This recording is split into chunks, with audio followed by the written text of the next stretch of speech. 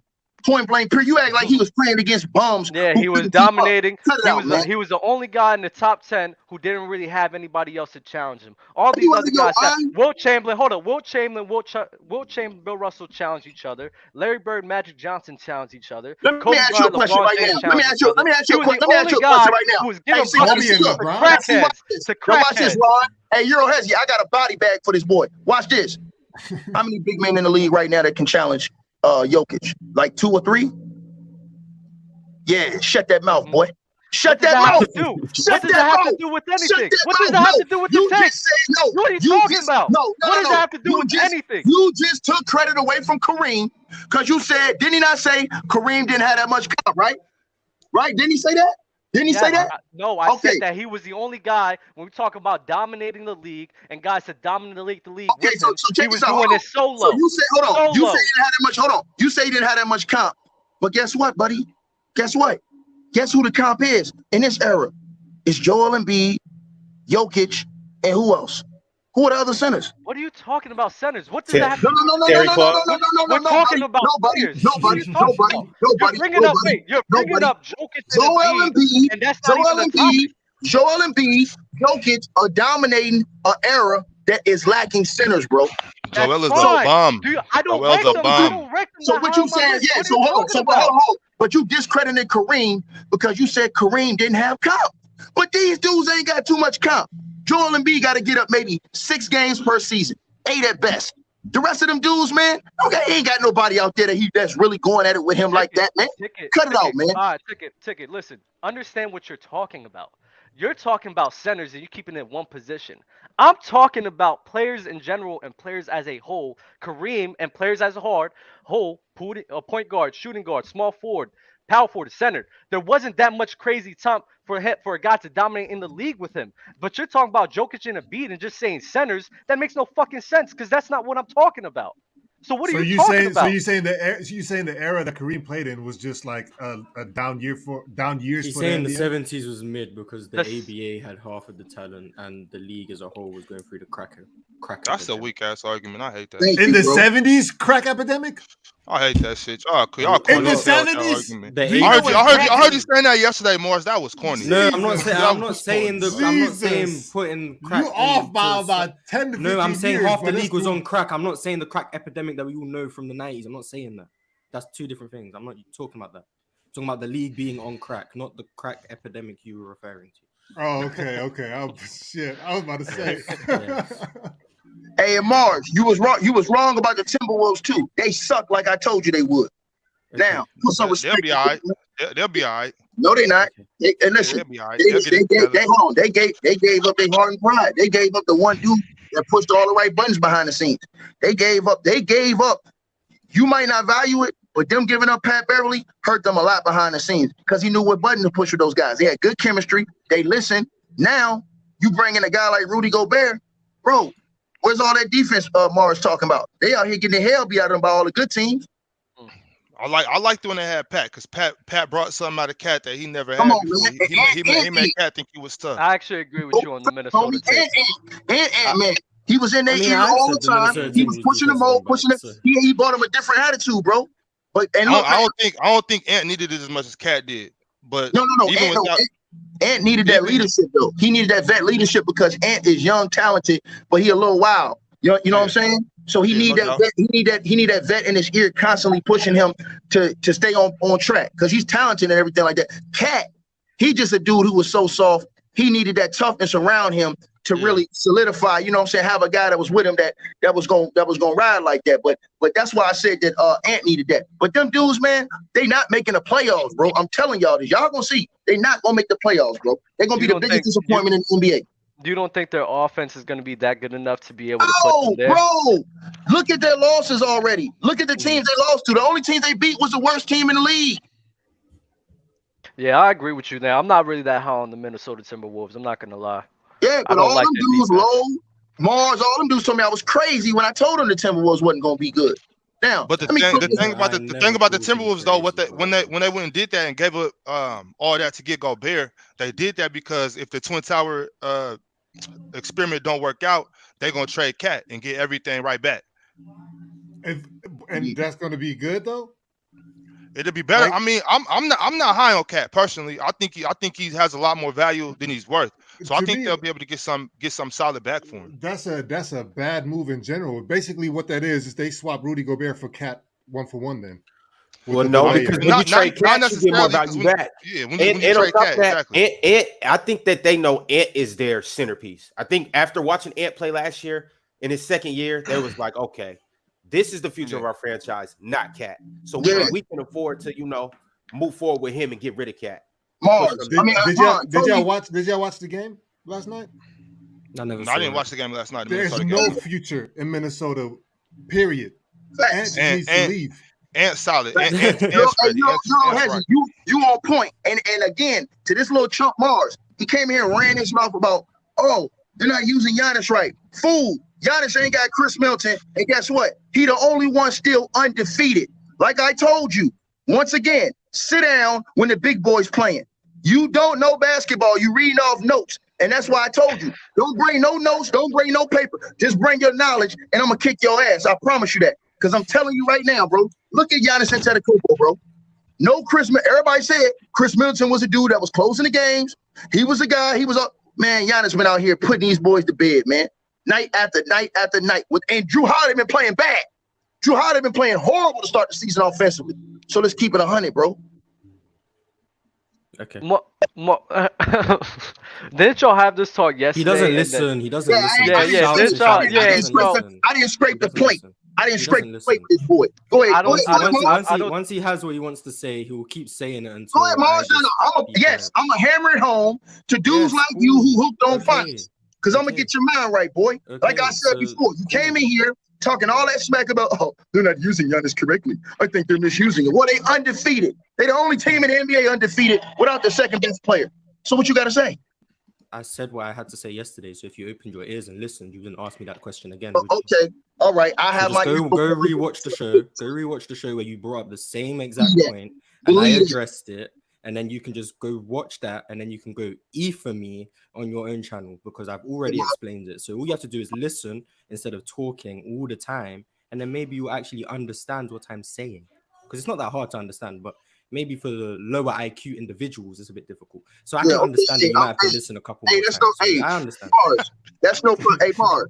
That's no problem, man. You went today, Mars. You went to, but on November 25th, just bring that ass, boy. Straight like that. I'm gonna step on it. Cool. Oh man. All right, y'all. I'm gonna read off a couple super chats and we're gonna continue to move on. My man Finn275 said, KD playing great. His team is dog water. Dorian Clayton chimed in. He said, Zach went for 20 of his 29. Great game for my team. I'm assuming he meant to say 20 of his 29 in the fourth quarter. Big Meat said, sign Boogie. He can spread the floor and get rebounds.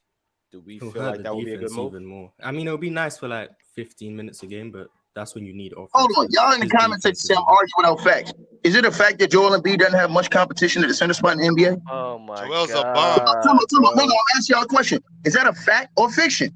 Is it fact or fiction that Giannis Antetokounmpo is undefeated without a second best player? Is that fact or fiction? I'm just yelling though, right? Is it fact or fiction that the team will suck right now? Is that fact or fiction? You say the Brooklyn Nets are hiring Ime Udoka. Is it fact or fiction? So sit down and shut the hell up and enjoy the show. Hell is wrong with these people, man. Oh man. Ime Udoka is elite. Ticket. I'm still surprised that you was the only one that called that out from the get-go. No, listen, man. I told you, man. Listen, man. When you the best in the game, man, I say the stuff that people don't want to hear because they thought it was never gonna happen. They thought he wasn't. If you listen to some people, they say he wasn't never gonna get a job again. That's BS, bro. Bro, you got dudes who did worse in the NBA who got jobs, bro. Cut it out. This man ain't. Listen, when he didn't go out in handcuffs, you already knew he was gonna get another job. He went to the finals his first year. And people ain't worried about it. At the end of the day, the money makers is worried about results. You understand what I'm saying? And so if you ain't no legal trouble, bro, they can deal with that. You know what I'm saying? You see, they still ain't punished Kyrie Irving. They chilling on that. Why? Because they want to get results. They don't want to go through that whole situation like they went through last year. So they hide them from the media, chilling. You know what I'm saying? Bring in a new coach, try to get us some wins, and let everybody forget about it in 2 weeks and move forward. Bro, that's how the game go, man. You know what I'm saying? So like I said, I was laughing when everybody said it. I already knew it was gonna happen. KD been on the line with this dude for probably about almost a month now, trying to get him over there, man. So everybody thought KD lost and thought that the owner put his foot down when he kept Steve Nash. Man, KD was gonna get his way either way. He's Kevin Durant, bro. When you're a superstar in the league, they run the league, bro. At the end of the day, the superstars run the NBA. That's typical out of KD. Get whooped by the Warriors, run to the Warriors, get whooped by Boston, cry for their coach. I like that, KD. Hey man, look, and that's the thing, bro. He got a lot. He got to get it done now. They don't give you everything. They gave you James Harden. Hey, so wait. If the Nets, let's say the Nets don't get past the second round, let's say they get knocked out the first round again, how many more excuses are we going to have for Kevin Durant? Ain't no excuses, Dub. He done. How many more excuses are we going to have for Kevin Durant? No. Hold up, Bobby, because you just missed what I just did right before Ticket. I wasn't talking to you, Dub. I was talking to everybody that's listening. Nobody's to everybody. I want to know what's the next excuse for KD. Nobody gives him excuses. The only people that think highly about KD in this little room right here is probably me and Dell. So I mean, there's no really excuses for KD. If he really doesn't show up this year, I mean, that's on him, bro. And it is what it is. Just a fact. I mean, they're giving him everything. I agree with Ticket. They're giving him everything that he wanted. They're giving him the coach, and now it's his job to deliver. If he doesn't deliver, that's on him. That's so crazy because we spent probably the better part of this show talking about how ass the roster is, how bad the defense is. And so just because now he has a coach that he quote unquote wants over Steve Nash, he's expected to win a championship now? I don't expect him to. I don't think the rosters are that bad. They just need Dub just said he needs to get it done. Euro has I think the team. Euro, you haven't been paying attention. I don't think that roster's that bad. I really don't. It's not bad. It's not a bad roster, bro. It's bad coaching, man. Steve Nash was horrible. He made no adjustments. All right, we'll see. Y'all better not like backtrack that either, man. No, once they have to eat a whole bunch of example. because the roster is just what it is. And, you know what I mean? Go ahead. I'm gonna give you one example, homie. I was always taught by one of my basketball coaches. He said, once you do something one time, you show me that you can do it. So I expect you to be able to do it over and over and over again. Mm-hmm. The Brooklyn Nets have it in them, bro, because you remember last year when they was mad when Harden asked for the trade and they went to Philly. You saw the type of defense Kyrie was playing that game? You saw the type of defense KD was playing, bro? That's cool, you know why they did that? You know why they did that? If you show me you can do it one time, you should always be able to do it. They haven't shown you anything. No, I'm telling you, because they've only out of the 3 years that this team has been in existence. I'm telling you, Euro. They've only won one. Euro, listen. Euro, I'm telling you that a lot of guys in the NBA are not professionals when it comes to that. They're going to mail it in certain ways. Here's the example, right? KD and Kyrie, they ain't stupid. We're going to go get our numbers, but we ain't competing on no defense. We ain't trying to stop nobody. They can get these wins because at the end of the day, we're going to get Steve Nash out of here. So if he don't get these wins, but we still get our numbers. So it ain't like everybody can say, oh, you're mailing it in. Ain't no way in hell KD is the worst ranked defender in the NBA like he is right now, bro. He ain't that bad, bro. So you got to think about those situations. And then think about the Lakers. They quit on Frank Vogel last year. Now, all of a sudden, the Lakers are top 5 defense in the NBA again? No. It's just they got the coach they wanted. They respect the coach, and they're listening to the coach, and they're giving effort. What happens is now with this Brooklyn Nets team, you change strategy, bro. You don't have Ben Simmons guarding Zion Williamson, bro. That's not what he do. I agree. I agree with you. As a matter of fact, before you came on the show, I said these things. I said pretty much everything that you said. But what I'm saying, though, is in terms of the argument that you made, like, you know, if you show me who you are, believe him type of shit or whatever, like, bro, the Nets haven't won anything. So just because the coach is now in the mix and KD might pick it up a little bit. But coaching matters a lot, bro. Let me give you an example. They can be more successful. I'm not questioning that. What I'm saying is like getting it done, though. I'm going to give you a perfect example. I'm going to give you 2 quick examples. Go back to when Larry Brown went to the Philadelphia 76ers. Mm-hmm. You ever thought anybody thought that the 76ers could be that great of a defensive team and go to the NBA Finals with that team? No. But Larry Brown's coaching not only changed Allen Iverson's thought process, but he changed that entire team, the makeup of that team. That's completely different because offensively they had nobody except Iverson. They had fucking Eric Snow. But I'm about to give you another example. Competitive is for them to be like, you know what? Watch this, homie. I'm gonna give you another example. Now, remember when old boy was coaching the Indiana Pacers, Rick Carlisle. He couldn't get over the hump. Larry Brown goes and takes over that same the Detroit Pistons. He couldn't get over the hump. Larry Brown goes and takes over that same team. They become the best defense in basketball with the same players, the best defense in all of basketball, and smoke the Lakers in the NBA Finals. That's coaching.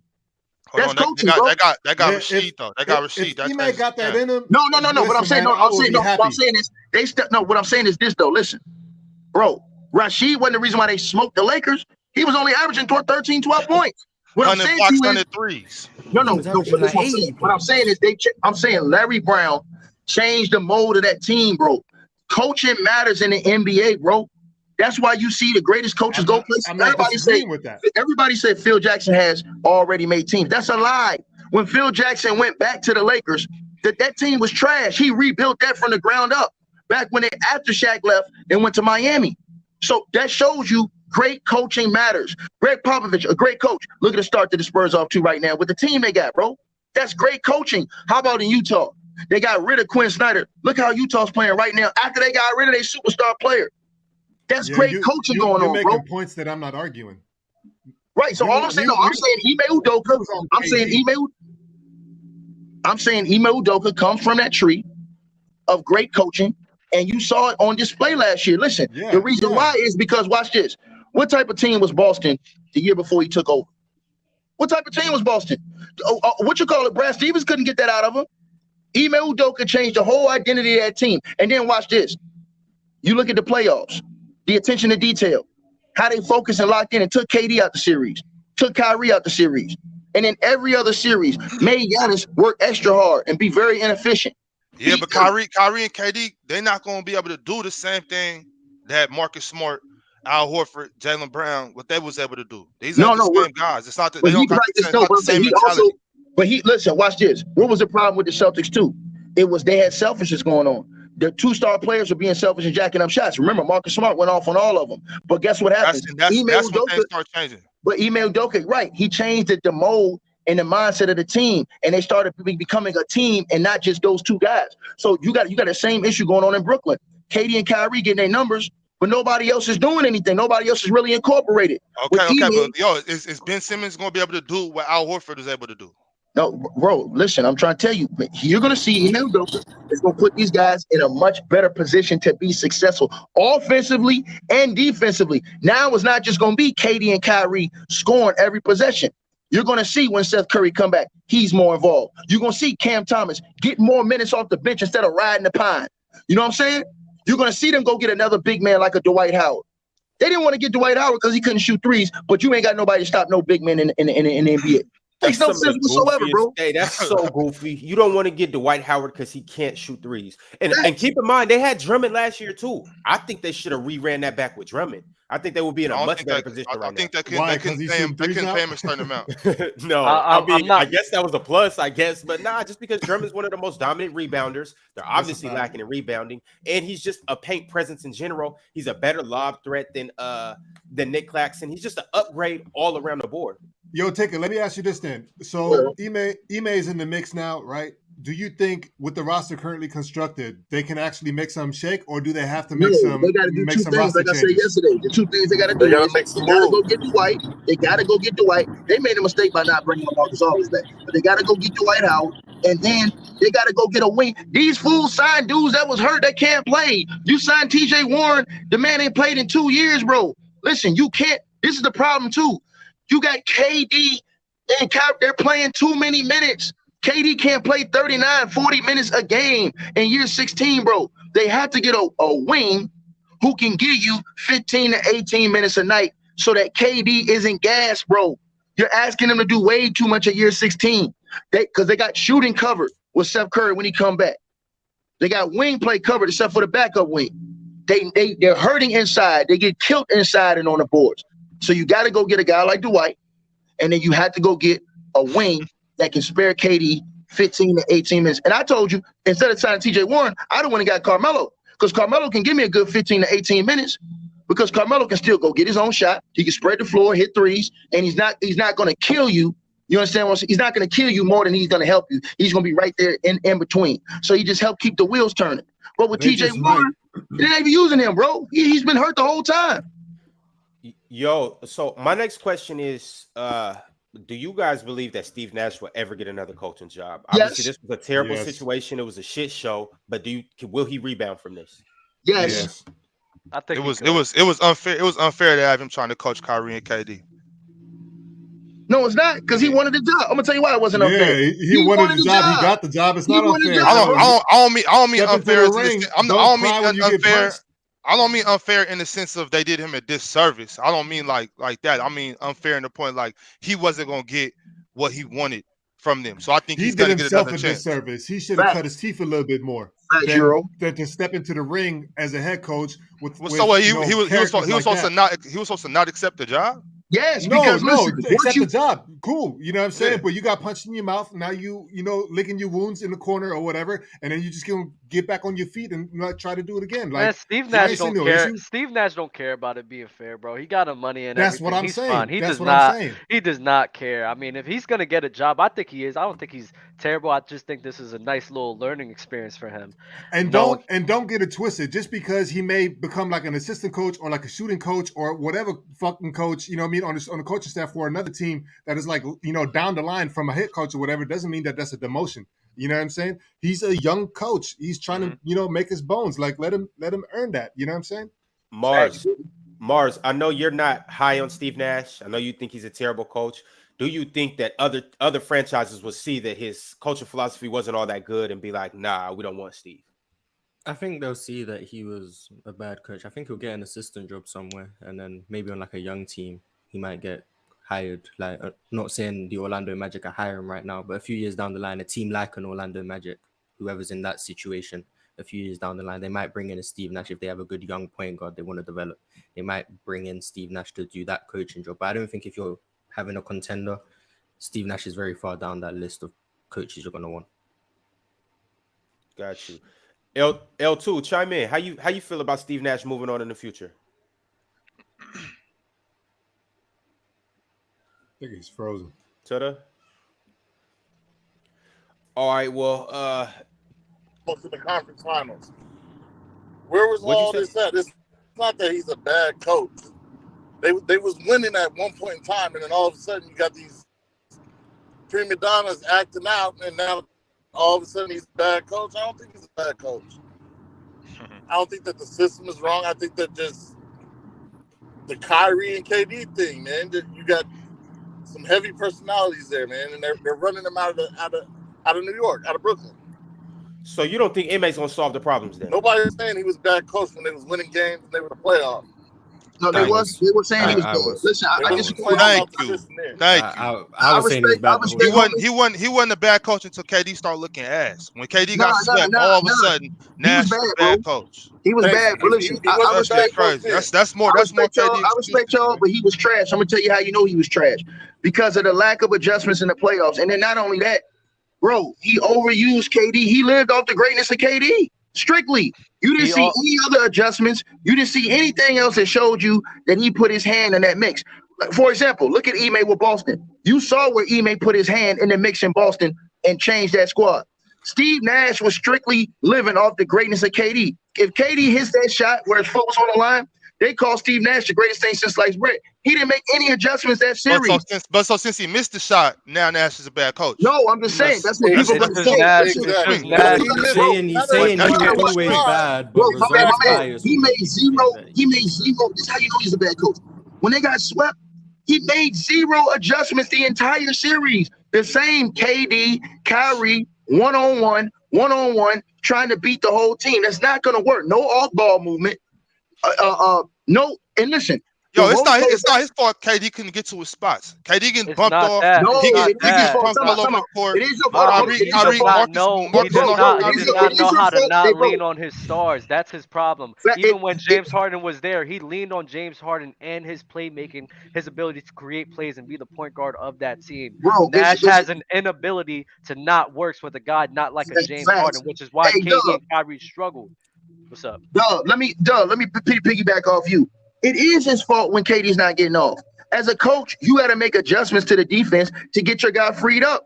So if you see that they're trapping him, like when you're watching him breaking down the film, and I'm seeing that KD getting trapped every time he go left or every time he make this move or here, guess what I had to do?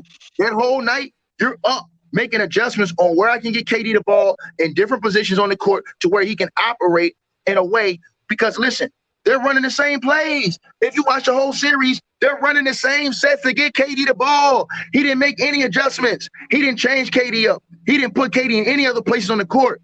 He put KD in his sweet spot the entire series, and Boston was waiting for it. That's why Tatum and them was counting his dribbles, waiting on him to get to the basket to block that stuff from behind. They were already on that, bro. When you're a great coach, when you're a good coach, you're able to make adjustments on the fly, bro. And if you can make adjustments on the fly during the series, bro, that is what wins championships, bro. And I've seen coaches that can make adjustments.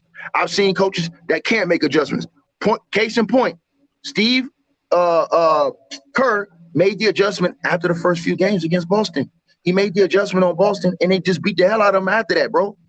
I agree with making adjustments, being a good coach. That's one of the problems I had with Doc Rivers back with the Clippers. It's about adjustments. Exactly. Not making adjustments. Fits. I do agree with that. That as a coach, it is your job to make some adjustments. I just don't think that was necessarily the whole case with the Nets and Steve Nash. No, I'm saying, but listen, that's why they lost the series, bro. Listen, I'm gonna tell you why. They was gonna lose that series. No, that's not true. All them games was close. Even though they was getting beat, them games was coming down to the wire, bro. That's coaching. That game one was crazy. Yes, when you lose all them games like that, that is coaching, bro. It's two ways you lose them games, bro. If you get blown out every game, the team has lost. The coach has lost the year of the team. But if you losing all close games like they did, bro, that's coaching. That's adjustments. Watch how they did to KD. Bro, KD was playing horrible and they were still close to win these games. That's coaching. Right. But look, check it out. If when KD has the ball in the middle, he's dribbling right into Al Horford coming this way. You see the trap coming. As a professional basketball player, do I need my coach to say stop dribbling into the trap, pick up the ball and swing it? Stop letting him take the ball out your hands? What coach will do is during the game is he'll see how these guys are set up defensively. And what he'll do is he already has set plays adjust to put you in different positions so you don't run into that type. Because see, KD's game got exposed. Some guys can only do certain things. They're great at it, so it's hard to stop them. But when you pay attention to detail and you're a great coach, now I'm taking you out of this stuff. That is why the Pistons beat the hell out the Lakers like they did. The Pistons had a great defensive coach who took Kobe and Shaq out of everything they wanted to do. They had the personnel and they had the mindset to do it. They had the strategy to do it. So when you're talking about this situation with Steve Nash, bro, he had no strategy defensively. He had no strategy offensively to switch up and how to get KD and Kyrie the ball in different positions to where they're getting easier buckets. But why is that the first time that comes to light? So all these years, all these games, these playoff series that they won, all of a sudden against Boston. They only won one series. No, okay. So, not necessarily just winning those series. I'm talking about all the games they play from the 2 years before that. In the regular season, in the regular season, guys ain't really playing defense at the hardest. Listen, your coaching is displayed. Greatness will get you over the hump in the regular season. But when you get in a 7-game series and I'm playing the same team 7 games, the best team gonna win. The best coach team is going to win most of those series. So now it comes down to what adjustments am I making in a 7-game series to give my team the best chance to win? Steve Nash showed he wasn't a coach that's on that level because he couldn't make the proper adjustments. Listen, let me give you one last example. Ime against the Bucks. They were down 3-2 in that series, right? Right, Hezzy? They made the adjustments. You know the adjustments they made? They said, okay, you're gonna play what's the big fella for the Bucks? What's the big dude name? Yeah, Lopez. You're going to play Lopez. Guess what we're going to do? We're going to pick and pop with Al Horford every time. You know why? Lopez doesn't want to go out to the three-point line. Al Horford, he had 36 in the game, and they won a game they wasn't supposed to win. You know why? Because he outcoached Bud. Bud didn't make the adjustment and take Lopez out the game because he couldn't get out to Al Horford. Horford killed him, hit like 7 threes, and he killed him like 2 or 3 games that series because the coach was too stubborn for the Bucks. But Ime made the adjustment and said, look, Horford, we're just gonna play you and pick and pop all night. We're gonna. What's going to happen with the Nets now that they got Ime? I just told you. First of all, they're gonna play a lot better defense because they care about. I'm talking about what's the end result going to be? No, they'll be in the conference finals and they'll lose to the Bucks. Okay. All They'll right, be in the y'all. cup. It's the adjustments, bro. That's all, man. When you talking about coaching, You got watch to all the make great conference coaches. finals with Watch. Ben Simmons playing the way he's playing. No, but see, you got to think too. Hold on, you got to think too, bro. Watch this. What was going on with Russell Westbrook when he was in the starting lineup with the Lakers? He looked trash, right? What happened when Darvin Ham made the adjustment and put his ass on the bench? He looked like Russell Westbrook again. That's coaching. The Lakers look like a completely different team last So night. the answer to Brooklyn's problem is to put Ben Simmons on the bench.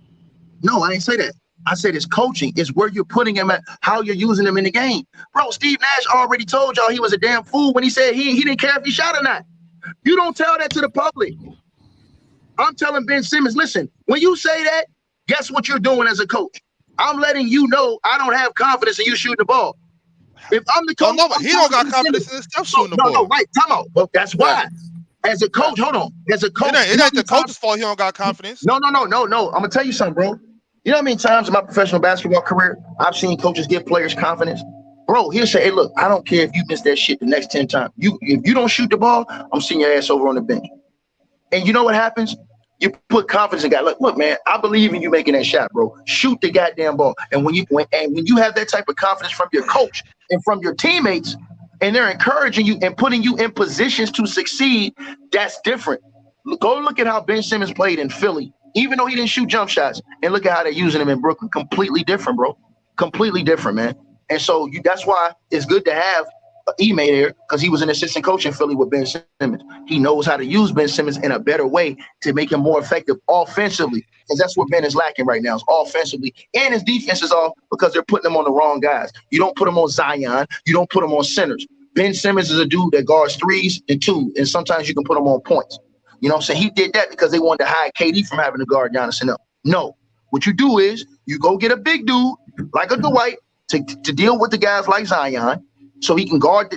Not saying he can guard Zion on the perimeter, but you deal with him in the post area. Therefore, you have help defense that can block shots. And then you go get. This is what I do. I move. I use Morris a little bit more at the 4, because he has a little more strength to him.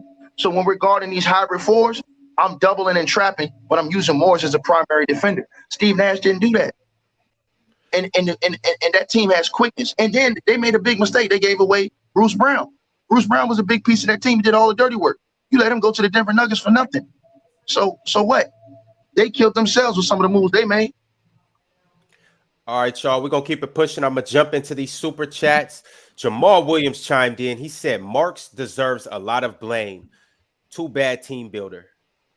Or he's saying he deserves a lot of blame, too. He's a bad team builder. No, he ain't. He did what KD wanted. He did what a superstar wanted. Same thing with LeBron. Y'all get mad at the GMs, but the players are picking the teams. Bro, listen. All them dudes who was in Brooklyn, what they doing right now? When they first went to Brooklyn, please. When they first went to Brooklyn, who do they have?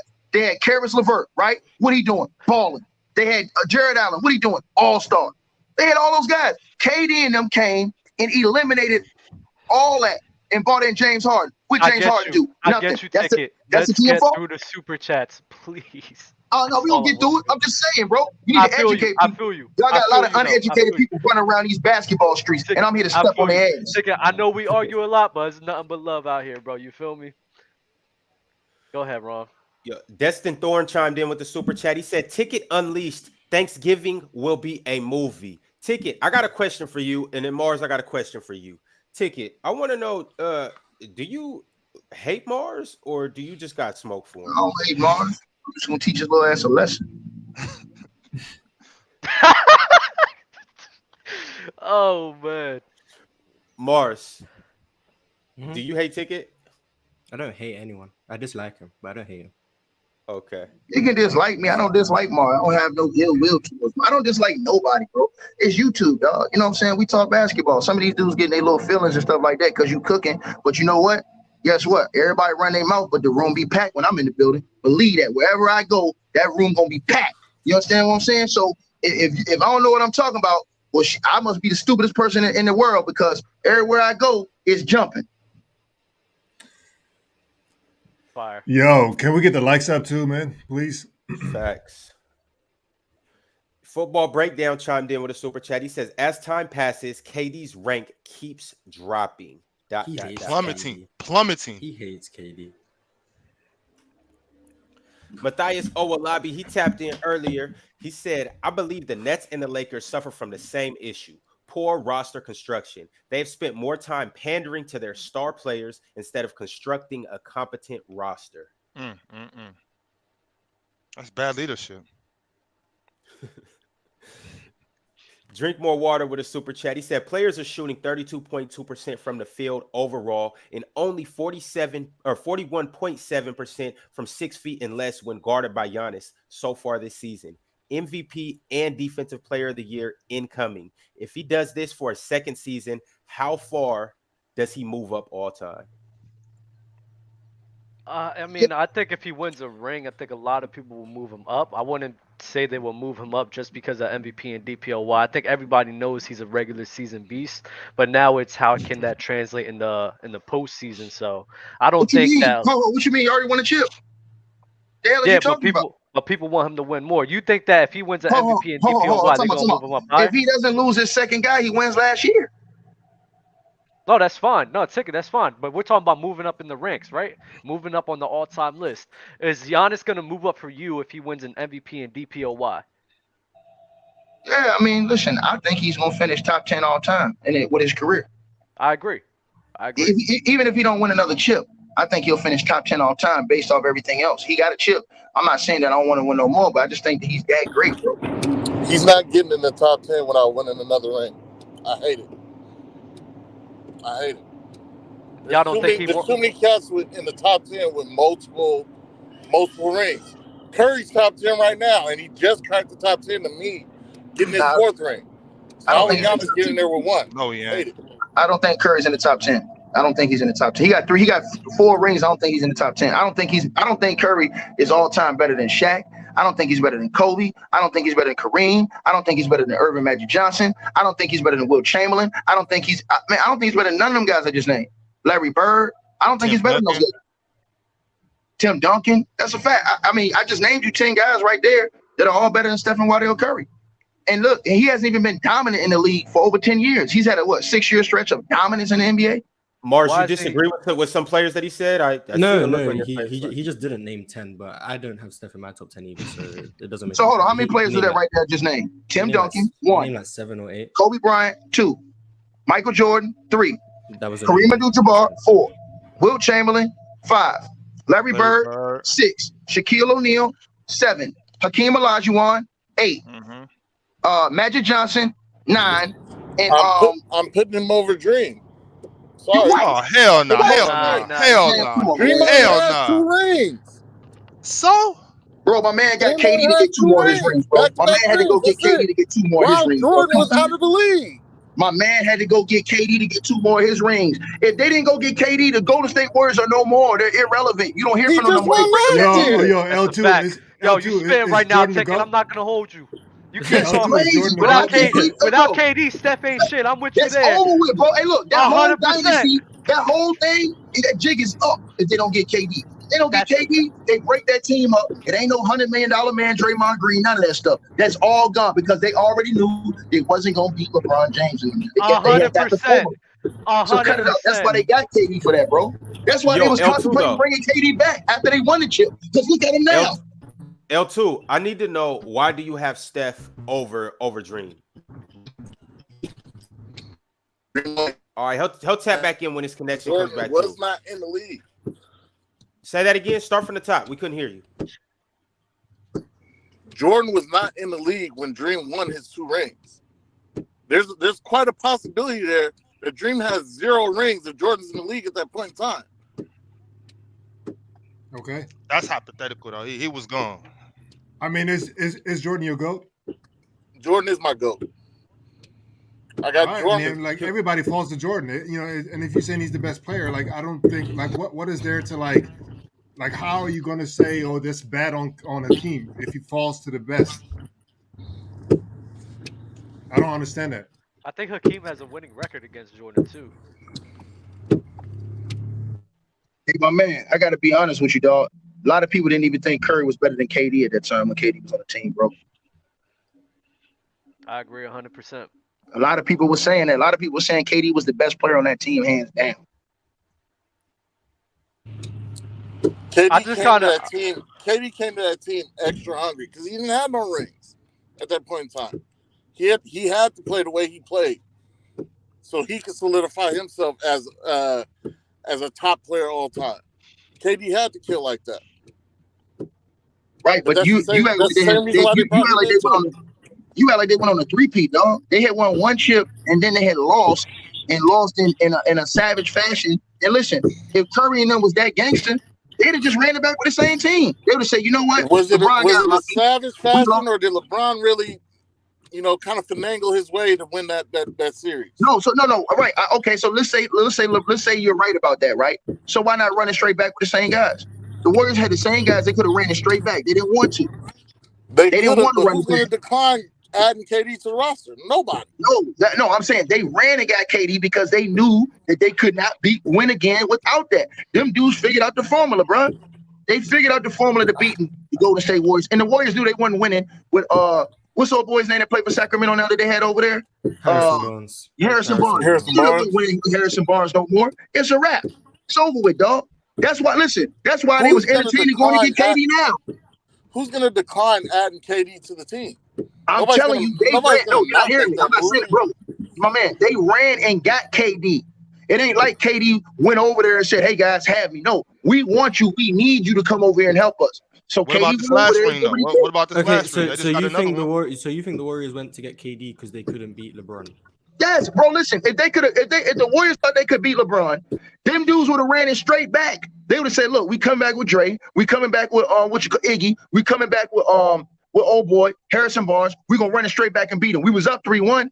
Draymond Green got put out the series. Oh, big boy got hurt. So now this is what we gonna do. We gonna run it back and we gonna kick their ass. You won 73 games that year.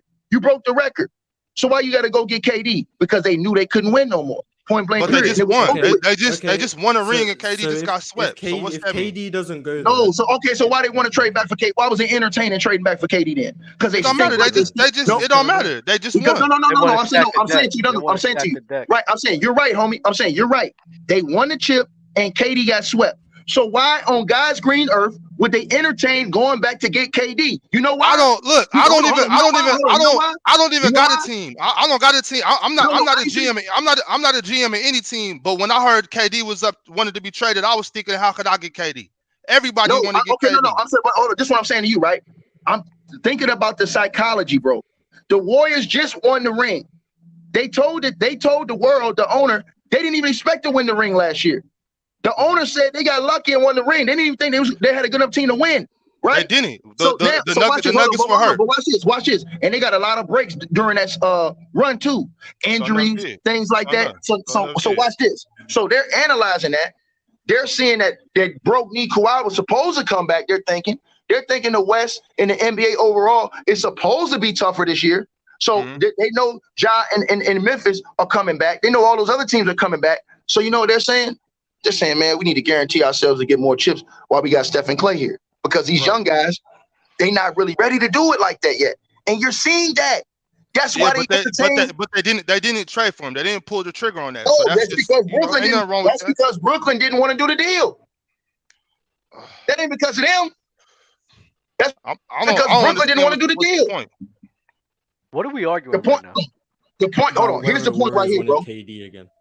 The point is the Golden State Warriors wanted KD again because they knew that KD would guarantee them another trip to the finals, another championship. Well, that's 100. Yeah, that's 100%. But I don't know if we could use that in the case to try to diminish Stephen Curry and who he is. I'm not saying I'm not saying diminishing Steph. I'm saying what the Warriors knew, bro. They know that, bro. Look at the Warriors right now, bro. Look at them right now. They don't even look like a team that's gonna get out the second round now, bro. If you look at them right now. Yeah, but we all know that that's going to turn itself around. No, it's not. No, it's not. Why is it going to turn itself around? It's going to get, bro. It's going to get uglier, bro. You know why? Because Clay ain't all the way right. They got to use all these young guys. These young guys ain't really used to being on that level like that, bro. You can tell. Look at Kuminga. Look at old boy that just got paid all that money. He ain't consistent. Them dudes ain't ready for prime time like that yet. Well, the main thing Andrew that Wiggins. the main thing that they're struggling with right now is probably their defense, and the bench isn't really as strong as it used to be. And I think that could turn itself around. The offense seems fine to me. Man, them dudes. I look as I stand right here, bro. They done, man. They don't make. They got to get, bro. They done. The Draymond Green, all that the facade is over, bro. They Mars, should have do made the you KD believe the trade. Warriors are done? Done. They should have made the KD trade, bro. They should have did it. They should have just said, you know what? Because, bro, I'm trying to play to win Steph and Clay a championship, another championship. We can't base this off of 8 games, bro. Like, we Mars, just can't. Mars, Look, watch the games, bro. Kind Look of- at the Warriors, just bro. not talking. Just not talking. Yo, Mars, Mark. just go, Mars. I don't think our championship window is closed. I think right now it's looking bad. I think the defense and the fouling issues in the bench, all big question marks. I think Dante DiVincenzo can help the bench when he's fully healthy. But I think Jonathan Kuminga hasn't stepped up how I thought he would this year. So that's a problem. James Wiseman has been what I expected James Wiseman to be. So I was right about James Wiseman, unfortunately. It's only 8 games, Morris. Yeah, so far. He's played a couple good. He's played a good Yeah, couple that's what I'm games. saying. Because It hasn't just been trash. You been didn't okay. have that opinion the first 2 or 3 games when he was actually playing well, and you was like, "Oh, I guess I was wrong." Cook him, has he? Cook him, has Yeah, he? he'd been producing offensively. Defensively, I still had the same issues. And the problem with him defensively is he can't move his feet. He keeps fouling. Those things, hopefully, they'll figure themselves out. So I don't want to be right about James Wiseman, but that's a problem. Klay Thompson hasn't been able to be a positive for us this season. I think Not that will yet. turn itself. I think that will turn itself around. I don't think he's going to be a negative the whole season. Jordan Poole being the man to run that second unit, that hasn't really gone well. The whole bench in general hasn't been good. Jordan Poole seems, I don't know if he is meant to be taking the larger role or he's taking it upon himself to take this much of a large role and kind of like dominate the ball when he's with that second unit. I don't know if that's coaching or his own decision making, but that needs to rectify itself. Steph Curry's been good this year. I think defensively he's been good. I think he's been rebounding the hell out of the ball this year. I don't know where that came from. He's been like battling for rebounds this year. That's a good thing. He's using the mid-range a lot more. I think his game is more tailored for the playoffs now. I think the regular season Steph explosions that we used to see a couple years ago, they're not going to be there as often, but his game is so more refined and made for the playoffs. I think when we make the playoffs, that's when you're going to see like MVP level Steph Curry, and I think that's all we have to do. We have to get to the playoffs, have home court advantage, hopefully top 4 seed, but then the playoffs is when that's where I'm really going to hold out judgment for this team. Right now, I'm not really overreacting. I'm not happy seeing them lose. They're in the danger zone, Mars. I think they could potentially be a playing team that may not make it, bro. And I'm telling you, man, that stuff I told y'all with Draymond Green, punch that boy out, that locker room never gonna be the same again, dog. Mm-hmm. Imagine, hey, Mars, you say you don't like me, right? Imagine if I just went and just socked you and knocked you out ice cold. You'll hate me. You'll want to do something devastating to me. You know what I'm saying, bro? You already, Mars, check this out. You already don't like me, and you don't even personally know me, right? Me personally, I don't have no dislike for you. I think you cool. I think you're a cool dude. You know what I'm saying? I just don't like how you disrespect the OGs in the game. That's all. That's why I get on you like that. I have no ill will to you whatsoever. I just talk a little smack to you just to toughen you up a little bit. But Who do I disrespect? Cool, Who do I disrespect? Stuff you said, bro. You sitting over here nodding with Dub when he talking all this BS about Kareem. You sitting over here capping. You all. So it's not because of anything I've said. It's because I nodded my Dub head. and Low, y'all all and Chill. How is Chill an old dude capping for young dudes? That's the problem with y'all. Who did I disrespect? Bro, y'all always talk down on the old school. Like Hezzy just now was cooking Dub, man. This dude sitting up here, y'all calling Kareem a fraud. You over here nodding your head like it's true. Come on, bro. Y'all gotta put some respect. I have Kareem in my top 3 all time. So how am I? No, but you were nodding your head. I saw it, bro. I understand what he's saying. I can understand but it don't make no sense. But I That's understand my problem what he's with saying. If I can understand real something, quick, I don't mean I have to agree with it. I can just understand the perspective. That comes from, I guess, being intelligent. I don't know. What's up, Bob? Tap in. Hey, real quick, because I saw something in the chat a little bit ago talking down on Clyde Drexler. I just want to straighten out this shooting guard conversation once and for all. The top 5 shooting guards in order goes Jordan, Kobe, D Wade, Manu Ginobili, Clyde Drexler. That's how the top 5 shooting guards go all time. Say that one more time. Michael Jordan, Kobe Bryant, Dwayne Wade, Manu Ginobili, Clyde Drexler. We could just leave that shit alone. Let's stop talking about it. So you don't rank Jerry West, or you consider him a point guard? I just want to know if you're ranking those guys. The old I said my top five. Yeah, I That's agree with you. that's I the agree top with five. you. That's the top five. Why? Yeah, I What's agree- your I agree argument with you, for but- Manu over Clyde? I mean that could go back and forth. Manu. I personally got Manu. Okay. If you say back and forth, like I mean, I wouldn't do that, but if you say back and forth to me, that means it's close enough. You know what I'm saying? Yeah, So- I think it's close enough. You I think it's just close enough. hate James Harden and Allen Iverson. I don't hate them. I just don't got them top five. Why is James Just Harden like- not better than Clyde Drexler? How is James? Because he plays a terrible brand of basketball. Don't get me started on James Harden again. Oh, So where's Jesus he ranked? Christ. Is he in the top 10? Who? Is James Harden in the top 10? Shooting guards probably. So he probably somewhere later on down the line. Is he behind Ray Allen? Man, it's a hard one because Ray Allen was that guy before he slowed down. I think young Ray Allen was so slept on that Yeah, I don't know. young Ray Allen, You gotta let me think about that more. I'm not young really Ray, sure. young Ray, I don't think you got to think about it. James Harden got an MVP, dog, and could have won 2 or 3. I think that So pretty what's much the- ends that right there. No, I'm just I saying. don't think- I'm I saying I don't love Ray think Allen. MVP really. I love Ray too, but I just think that James Harden carried more teams longer than what Ray Allen did in the league. Well, that was a Mike D'Antoni team, and that just looks different than it is. Like all that shooting, it's just I mean, that's you guys just- gotta have even to- before D'Antoni came, even before D'Antoni came. Listen, Go the ahead, more I Euro. think Go about ahead, it, Euro. Talk to us. yeah. The more I think about it, the more I'm kind of like bucking at the Manu take. Like, why is he in your top 5? Because all of the guys that you listed, they're the guy, and Manu is a complementary piece to. I mean, I think Manu was that guy. He just so happened to be playing with Tim Duncan. I don't think Manu. I think Manu would have been just fine without Tim. No. Not I to mean, the you level, disagree. not to I'm- the, I'm- not, I'm- doesn't not to win. the He level doesn't of a win top as the 5 main shooting guy. guard of He all doesn't time. win as the main Yeah, guy. but In my- and y'all know I in didn't came my up here and opinion, came for yeah. Manu. I think Nobody Manu- has I think won by Manu for themselves. sure. No, So obviously he gotta play Manu's with the other truth. people. Manu's the truth, but fam, like we talking, and of course, when we talking about winning by themselves or whatever, we're not talking about 1-on-5 type of shit. You know what I mean? But we are saying like Clyde Drexler, you know what I mean, with Portland, he went to the finals, you know what I mean, and then lost to the GOAT, you know what I'm saying? Fucking, Kobe Bryant, he got it done without Shaq.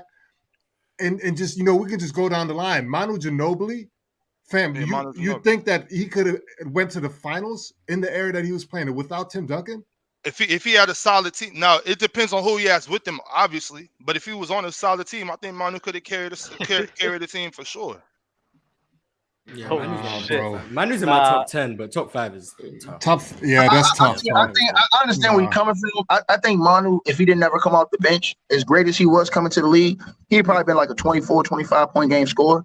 You know what I'm saying? If he never came off the bench. But I don't see him as the number one guy, like to a team like James Harden was. Like even you said there was Mike D'Antoni, but James Harden was doing that before D'Antoni came over there. James Harden was carrying the Houston Rockets back when they had as the head coach. When he first moved over there, his first year over there, they went to McHale. So he was killing in those first few years. They was going to the playoffs and everything. D'Antoni came after that, and Harden was still killing. I think Manu could have done all of that with Houston. I don't know because I don't think he could have did everything as far as Harden. And on top of that, wouldn't have been playing Matador defense. Would have been taking the ball for catch too. On top of that, not only would have been putting up, he wouldn't have averaged 36.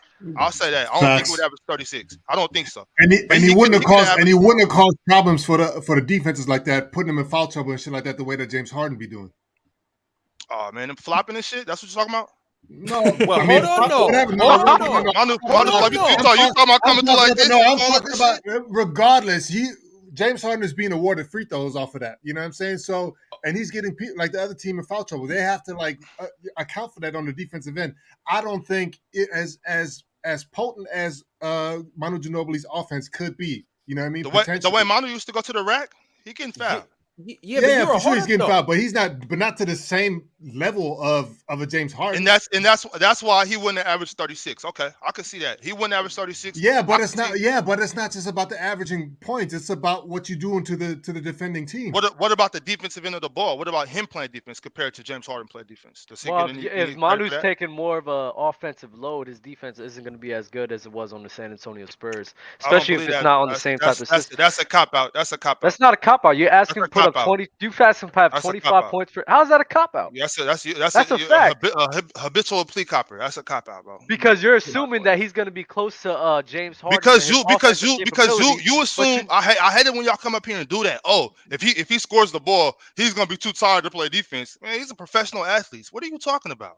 that's what happened. If he's playmaking and That's not what scoring at a high level for your team, you can't exert as much defense as you're doing as a role player. That's a cop-out. What? That's a a fact. cop-out. That's what people Play do. both sides. This isn't football. It's basketball. You got a guy, Bobby. You listen, don't got a play guy- offense. You You got a don't play guy. offense. You go sit on the You're bench. You don't asking play him to defense. be You go sit on James the bench. Harden, right? Play You have a basketball. guy. You have a guy who's going to be scoring, who's going to be creating plays for your team as well. And on top of that, you're expecting them to play high-level defense too. That's kind of a lot of responsibilities. He's not going to be playing the same type of defense he played on the Spurs, bro. He's just not. He's not. All right. Hey, one thing I do want to allude to though with Manu and James Harden, keep in mind it was a lot of similarities. Remember, Manu started the Euro step. He didn't. He didn't. was the one. So No, Rudi's hold on, wait. Marshmallows I'm did. saying he was the one who really popularized it. He was the one who did it a lot, and people started saying, okay, the Euro step. You know, they started associating it with Manu. I remember we used to call it the Manu. Oh, he just Manu'd him. Oh, he just Manu'd him. But also on top of that, let's not act like Manu wasn't flopping and getting a lot of fouls too. That was during the time where a lot of cats was doing that. Mhm. But James Harden just abused it because it became kind of popularized around then, and it started, progressing. He perfected Manu's game. We can say that. Exactly. Yeah, that's and that's so what I'm getting based at. off of that alone, like I would have Harden over Manu. He just fine-tuned whatever Manu was doing. Yeah, most definitely. But they actually, we've never That's really not come up here most and compared definitely. them. But they In relation to what we're talking about right now, of course, I'm not talking about the ins and outs of their personal individual like game. I'm talking about the flopping, getting to the free throw line and all this other shit. You know what I'm saying? Euro stepping, all of that stuff. No pun intended. Shout out to the Euro steppers. Like this video, please. Thank you. Next topic. Next topic. got a super chat from Unknown Louis. He said, "Tell him the facts, ticket. The Nets blew up a great roster for James Harden." All right, y'all. Speaking of which, so we've talked about the Nets, we've talked about the Lakers, we've talked about the Warriors. I want to bring up some of these other records from a couple other teams, and I want to know, is it a new era? Now, are we looking at a whole new NBA? Because Steph and the Warriors are now 3-5. LeBron and the Lakers are 1-5. KD and the Nets are 2-6. Kawhi and the Clippers are 3-4. James Harden and the Sixers are 4-4. We've never seen anything like this in the past from this caliber of players being on losing teams. I want to know, is a new stone turned in the NBA? Are we looking at a new era, a new time? Manu never disappeared in the finals. We're gonna go ahead. What we talking about? Manu had the greatest power forward of all time to fall back on. No doubt. I just saw that in the chat. I just wanted to say that. And yeah, a I great just wanted coach. to respond to On that. a great system. But now you right though, Ronald. I do think that it's a new stone being turned in the NBA though. I think the guys, especially the what do you call it, like the European cats and the overseas guys, I think they're really taking the throne. Giannis, Luka, Jokic. I think those guys are kind of trying to say that maybe it's their league now. I think we're just in a time of parity. Like, we've had the super teams of the 2010s, Miami, Golden State. Some people would throw the Spurs in there, but we had the super teams. And now in the 2020s, we've had the Lakers with like their dynamic duo. You've had the Bucks with their, if you want to call them a trio, but it's not really a super team. And then you've had the Warriors. It's just a lot more parity. You go into each year not knowing who's going to win the title. Whereas before it was, you knew Golden State were going to the finals and you knew they were going to play LeBron. You knew the Miami Heat were going to the finals and then they got upset, but you knew the Miami Heat were going to be the favorites damn near every year. So I think now we're just going back to how it used to be. I'd argue more so in like the 2000s, where there's duos, there's like, that's what you have. It's not trios, it's not quadruples. You have two elite players and you build a good team around them with good coaching. And I think that's why you see there's not many dominant teams like we used to have, but we have a bunch of really good teams. We have like 6-7 teams in each conference you could say could make a run to the conference finals. We haven't had that in a very long time. What do you prefer? I prefer it like this. I'm not a huge fan of knowing who's going to win or knowing there's one team in each conference who realistically have a chance at the title. I prefer when you have 3-4 contenders and getting through the conference is the bigger challenge than maybe even going to the finals. It's just you have to beat 150-win team in the first round, and you have to beat a 55-win team in the second round, and you have to beat a 60-win team just to get to the finals. That was just more enjoyable to me when you. So have compared to the teams. 90s, how do you think this era holds up? Compared to entertainment value, that is. Because I feel like, I guess time will have to That's tell. a hard You know question what I'm to saying? ask. He never lived through the 90s. I didn't live through the 90s. I didn't like. I can only going back and watching. I think I prefer this to the 90s, but during going through it alive, maybe it felt different. But just going back and watching, I think now there's just a lot more competitive teams. I think the teams at the top in the 90s, you think of the Knicks, even the Pacers, the Bulls, the Spurs in the West, the Jazz. Like there's a lot of good, the Suns. There's a lot of good teams, but after about 3 or 4, it kind of bottoms out. Plus the 5-game first round series was kind of but that was crazy. You had a lot of entertainment when you that went to a game 5 and stuff. But for me, I think now with 6, 7, like there's teams that won't have home court in any rounds of the playoffs, but they could make the finals. Like the only team that's ever done that is the Houston Rockets with Hakeem. But now it seems like if the team's a 6 seed, I could still see them going to the finals. I don't think there's ever been a time where I thought that was a realistic possibility. So you saying like it's literally gonna be damn near like a lottery, like a shootout come playoff time, and anybody can win. Pretty much. If you're not in the play-in in either conference, like if you're one of the top 6 teams in either conference, I think you have a realistic shot of making the finals and winning. And then maybe there'll be a team that is in the play-in that has a bad season and they're still that level. But there's at least 6 teams in either conference that I could see making a run to the finals. And I don't think there's ever been a time like that. Not in a long time. Yo, Dub, how do you feel about all these teams, the Lakers, the Nets, the Clippers, the Warriors, and the Sixers, all with these players that are superstars or have recently been superstars being in the losing column and just starting off so slow? I think it's a bullshit narrative that just people just want to talk about. I think it's stupid as hell.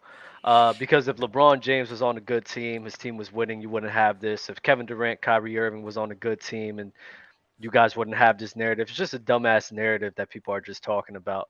I don't think that just because the teams are in a bad position that then the other generation is just superseding them. No, I think the generation is superseding them because I see guys like LeBron, Steph, KD losing a step in their game, and these guys just taking another step and making a leap. And right now they're battling with each other. I agree with Mars that now there's so many teams that's on the same wavelength of each other, and it's damn near impossible to say who's going to win a chip, and that's great for the NBA. But sit and say some bullshit that, oh, LeBron James 1-5, Kevin Durant 1-5 or 1-6.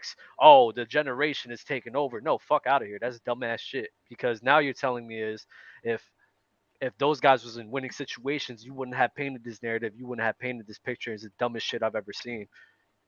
They're not in winning situations because they did it to themselves, though. That's fine.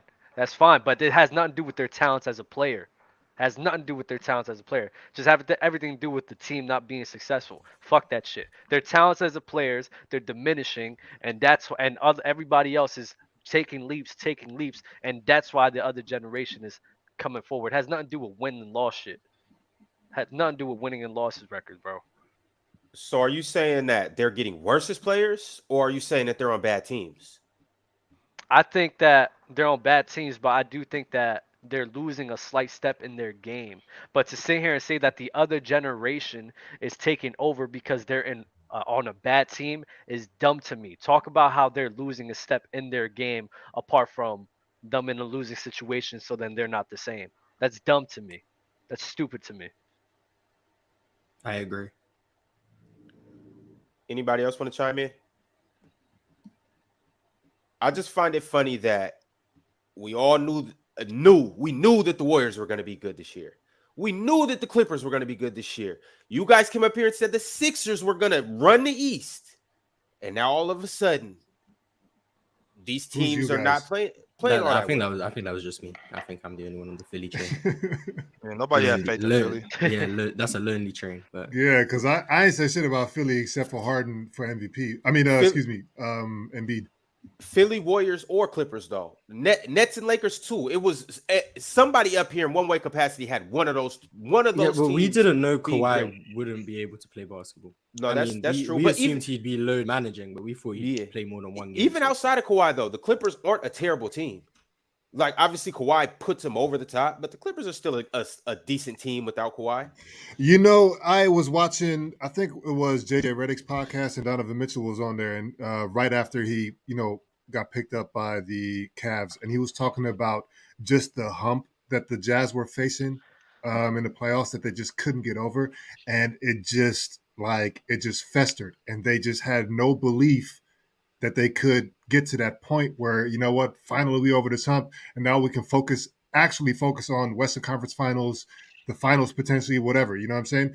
And so when I'm looking at the Clippers now, especially with Kawhi being out and load managing and all this other stuff or whatever, I kind of can see the same thing for them. Maybe internally they just don't have the confidence in themselves to see the hump and clear the hump. You know what I mean? Yeah. Yo, can we get the likes up right now? If you haven't subscribed, subscribe to the channel. We're gonna keep it pushing. We've been talking about the Lakers. We're gonna continue to talk about the Lakers. Talked about it last night on the panel, but I want to hear you guys' opinion on Miles Turner coming out and saying the Lakers should consider trading for him and Buddy Hield for their two first round picks. How do you guys feel about that? That'll be a massive improvement on what they have right now. I told Euro before they should definitely make that trade. They'll be in a better off spot than what they are now. Buddy Hield provides spacing. Miles Turner is a guy that could stretch the floor out a bit and be a nice little rim protector to help Anthony Davis out, to help him work on other things. That's something I think will be truly beneficial to that team. It's either do that or wait in the next offseason and load up in free agency. There's a lot of players out. I'm I looking thought to they get should have rid done of that. AD right now. If I'm the Lakers, I'm getting rid of AD. I'm getting rid of all the expensive contracts because they're not going to win right now. They already traded away the future and all the future draft picks to get AD, and now that's why they're in the position that they're in now.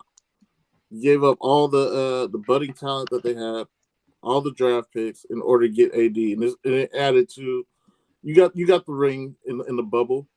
But other than that, there's no improvement from there. It's going to be all downhill from that.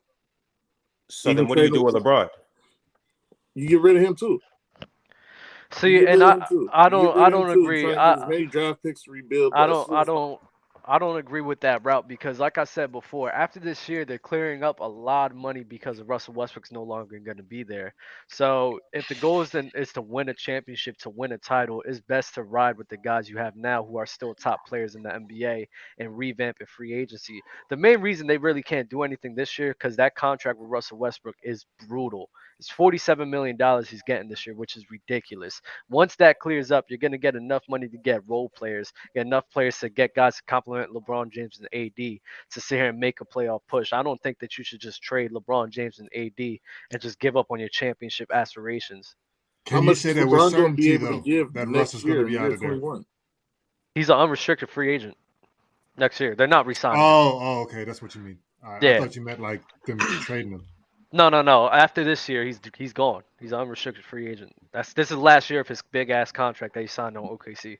But just like you just said, L2, who's to say what Brown's gonna have next year? He's getting older and older. And I know he takes care of his body, spends a lot of money on recovery and whatnot. But I mean, nobody's ever defeated Father Time. LeBron James can. He's doing a very good job of it. Yeah, LeBron James can most definitely. I mean, it's LeBron James. You have to take the risk as a GM. You have no choice. It's LeBron James. Like some people. Well, I'm not saying move LeBron. I'm not saying any of that. I'm just saying why would you not get Buddy Hield and Miles Turner? Oh, okay. I think Miles Turner's trash, but yeah, I don't think this is going to do anything for like Marsh. Buddy Hield and Miles Turner in the mix. Do you think the Lakers are going to improve drastically? No, I think they go from a 9-10 seed to a 7-8. I agree. So what you're saying is there's no way to win. Have you ever seen Buddy Hield shoot the ball? Buddy Hield's a great shooter. Fantastic. But is that enough? We know you've seen a lot of Buddy up in Sacramento. I was about to say Bobby riding hard for him because Nah, look, I never liked Buddy Hield, especially when he was in Sac. I don't like the way he plays, but I can't deny his shooting ability. I was never a Buddy Hield fan. I was mad about the trade, the markets for Buddy, all of that. But let's get into the details then. Let's get into the details then. Why don't you like the way that he plays, or what don't you like about his game? I didn't like. No, go ahead. Do you think whatever you dislike about him is going to be able to mesh well with whatever the Lakers got going on? What I didn't like about Buddy Hield was that he was so one-dimensional in the fact that he has to pretty much spot up and shoot. He couldn't really run any like pick and roll offense. He couldn't move with the ball. I don't think that's a problem over there in LA. I think it's him spotting up on the weak side or anywhere to stretch the defense out. You have to respect Buddy Hield anywhere he is on the court because he's a knockdown shooter. So I look at that as a way to space the floor. Maybe LeBron get some more looks off the dribble. Maybe not let him pack it. How you guys were talking about Dub and it was Dub. We were talking about a while ago. They just been packing the paint. Y'all were saying AD can't post up. Well, I think it'll make it a little easier for him to get the ball on the block mid post. Miles Turner, you guys might not like his offensive abilities or whatnot, but on defense, you can't deny he's a great rim protector. I don't see how that moves them up one spot in the playoff race. Especially when they're only losing. If they're only losing Russ, Austin Reeves, and some picks. Yeah, I do. Yeah, I'm not Austin gonna lie, Reeves, boys. man. I would like to. I him disagree. To stay, honestly. I disagree with you moving the bar. I think it moves the bar a good margin because now you got guys that complement your star players' games. Anthony Davis doesn't have to be in the rim, being that big man that he's been doing all year, and now he could take a load off. That means he could be healthier now because he's not exerting so much energy. With Miles Turner being the rim protector that he is. Miles Turner's never healthy either, by the way. He isn't, but we got to take the risk as we go, bro. You got to take the risk, bro. You have to. So, I mean, you just got to take it, bro. And he does provide some spacing as well, so they'll be able to play 5 out. Buddy Hield's an amazing shooter, can play well next to LeBron James. And, bro, I think they move up pretty good. I think they can be competable. I think so especially with the Warriors looking the way they are. I mean, with Buddy Hield and Miles Turner, I don't know why they can't beat anybody in the East. And what's up with Thomas Bryant? What's up with Thomas Bryant? He's hurt. I can't remember what the injury is. But is it serious or like how much time is he out? Because if you got that as your core big man, AD, Thomas Bryant, and Miles Turner, it's a thumb injury. He had surgery on his thumb. It's a what injury? Thumb. Oh, okay. But here's how I feel, because I'm like, bro, AD needs somebody to back him up either way it goes. AD can't, Miles Turner will come and add some relief to AD, but then on top of that, they get a solid 48 minutes at the center position. So it's like when AD sits down for his 15 minutes a game, 15, 20 minutes. Now that's when Miles Turner can step in that position, and you got a solid 48 minutes at that position on the court defensively. You don't know what you're going to get from Miles on the offensive end, but the fact that he shoots 34% career from 3, that's more of an upgrade. Miles isn't. He's not an offensive liability by no stretch of the imagination. He might not be what you want him to be, but he's inconsistent a lot. He might not be what you want him to be, but he's not a liability. You have to respect Miles anywhere on the court. Just like you have to respect Buddy. Buddy could come. Buddy and Lonnie as your wings. I think you live with Miles Turner taking shots. No, you absolutely do. But once again, it's still an upgrade from what they got out there. He could hit an open 3, Mars. He could definitely hit an open. How much of an upgrade is it? He can hit one occasionally. It's a big upgrade he can hit one, but how many of them is he going to? Well, you're not getting Miles as to be the shooter. You're getting Buddy Hield to come in to stretch the floor. And like you were saying, Miles Turner might not be there to actually shoot it, but you have to respect him being there. So that stretches the defense. You have to respect a guy. You have to respect Brook Lopez. Mars. However you try to spin it, they're not closing out hard to Miles Turner. They're going to help off of him, and it's whether or not he makes the shots. It's going to be the same thing. They could help off him, but I think that he is a guy who could be hitting. You don't rotate to Miles Turner. You're not like, oh crap, there's an open 3. Let me rotate. No, you're like, okay, bro, bro, he shoots like 34. You got to close out on Miles Turner. He shoots like 34. He hasn't shot above 35% in like 4 years. You got to close Huh? down on Miles Turner. 30, He hasn't 33. he hasn't shot that. That's 33 not and good. 34. It's You not a live with bad. that. What? You live with 34? that. That's not You're bad. closing down You on a gotta 35. respect that. You gotta put Mars, your you hands got to on close that. out on a 35% 3-point shooter. If he Or you shot go, 35, or if you he can shot sit, or you can 35%, just yeah, go I'd sit close down. out. If he You shot either 35%, if he shot close out him 35%, yeah. or sit on the bench. 27, 33, 33, 34. So That's the hold last on, 4 Mars. seasons. Hold on, Mars. If you're playing on a team with a LeBron James, right? Think about, just put it like this. Do You you got think him LeBron getting more James. open shots is gonna make more? That's what I'm saying. How That's what how I'm many saying. players 3-point percentages have actually gone up with LeBron James? I'm not sure actually. I don't know. We Plus want to their look this up. volume is going up. You have Miles Turner shooting about 4 a game now. With LeBron, that's going to go up to about 6 or 7. And you're expecting him to increase his efficiency with that as well. I don't see it. I think he's going to stay around 32, 33%. So Mars, are you gonna if you got Miles Turner over here 33% is not bad, or though. Russ, who you It's close not. out I'm on? saying I'm not saying it's 33, bad. He's not a that's liar. still- He's the- not the a team- liability. the I'm team just would saying still you have live to- with that. The team, live you with would live with that. I agree with you on that. But the teams, throughout the duration of the game, they're not just going to be sitting here leaving him wide open. Maybe in the fourth quarter, that's when they're really They are key in on They're it. going to But help off of him. That's what I'm the saying. whole game, they're just going to leave him wide open.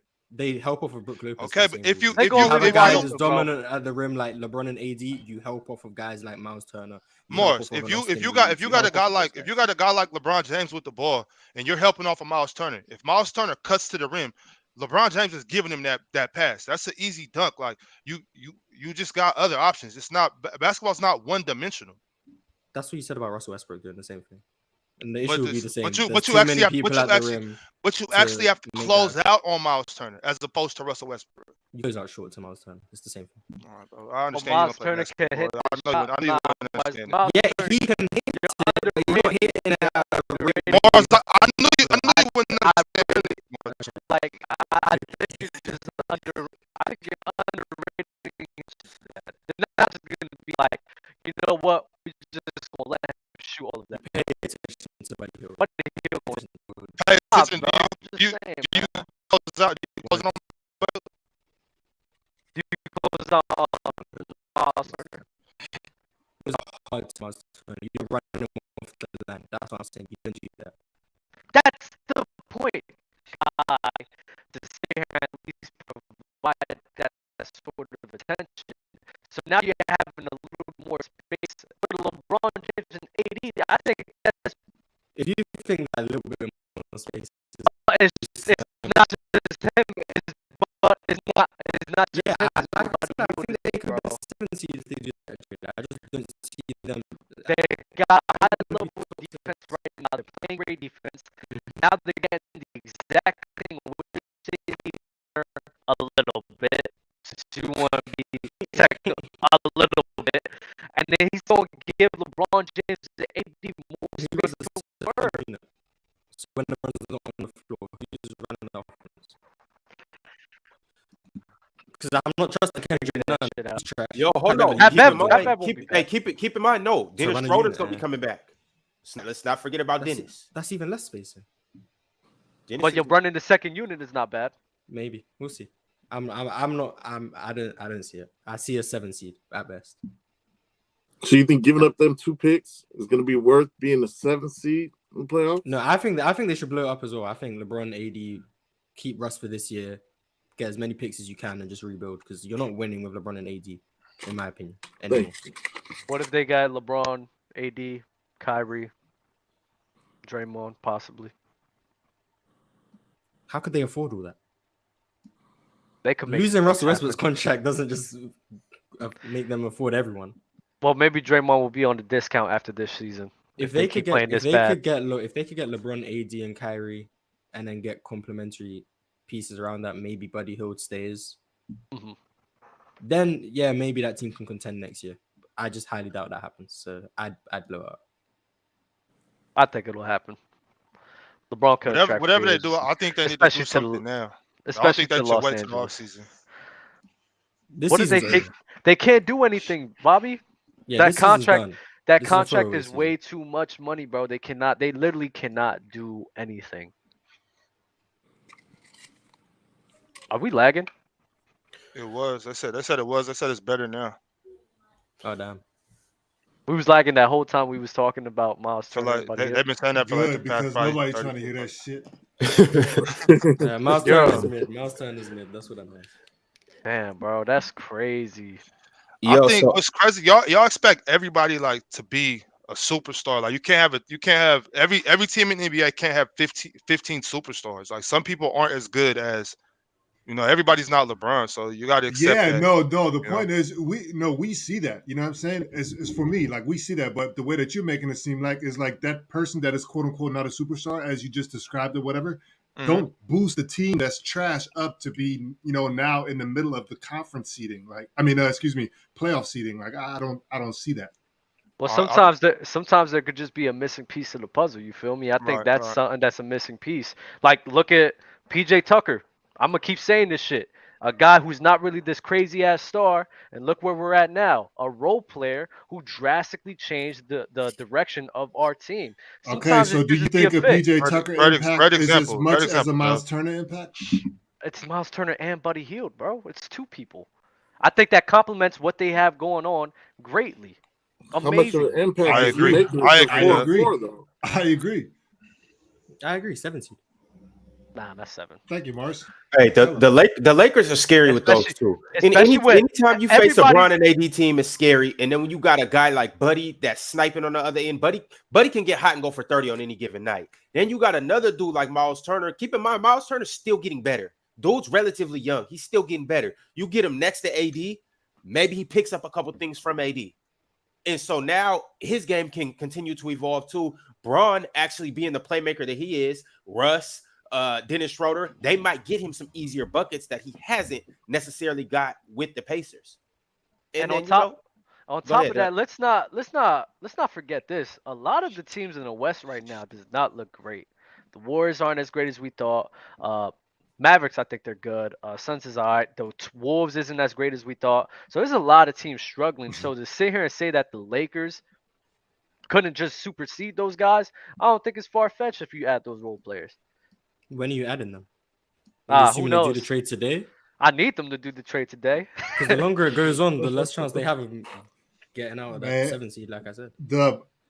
I don't know why that makes sense to you, because it really doesn't matter if teams are, better or worse than expected. You know what I'm saying? Because guess what? There's going to be 8 teams that are going to be in the playoffs. Like, if a team is trash and they're going to, like, trickle down to the bottom of the league, there's going to be a team that fills that void. So if you saying like the Timberwolves, I don't think I've heard anybody say that they're going to be good. You know what I'm saying? But let's just say that that was the case. Nobody said that the Jazz were going to be good. And so if the Wolves are trash, guess who filled that spot? The Jazz. And if the Jazz end up being trash, guess what? Somebody will fill that spot. Like the 8. The competition is the competition. Like, I don't understand why you're trying to make a point about that. I'm just saying there's a lot of teams that are struggling right now. I don't think the Utah Jazz is something that's sustainable throughout the whole season. So that's, I think, is the team is going to correct itself.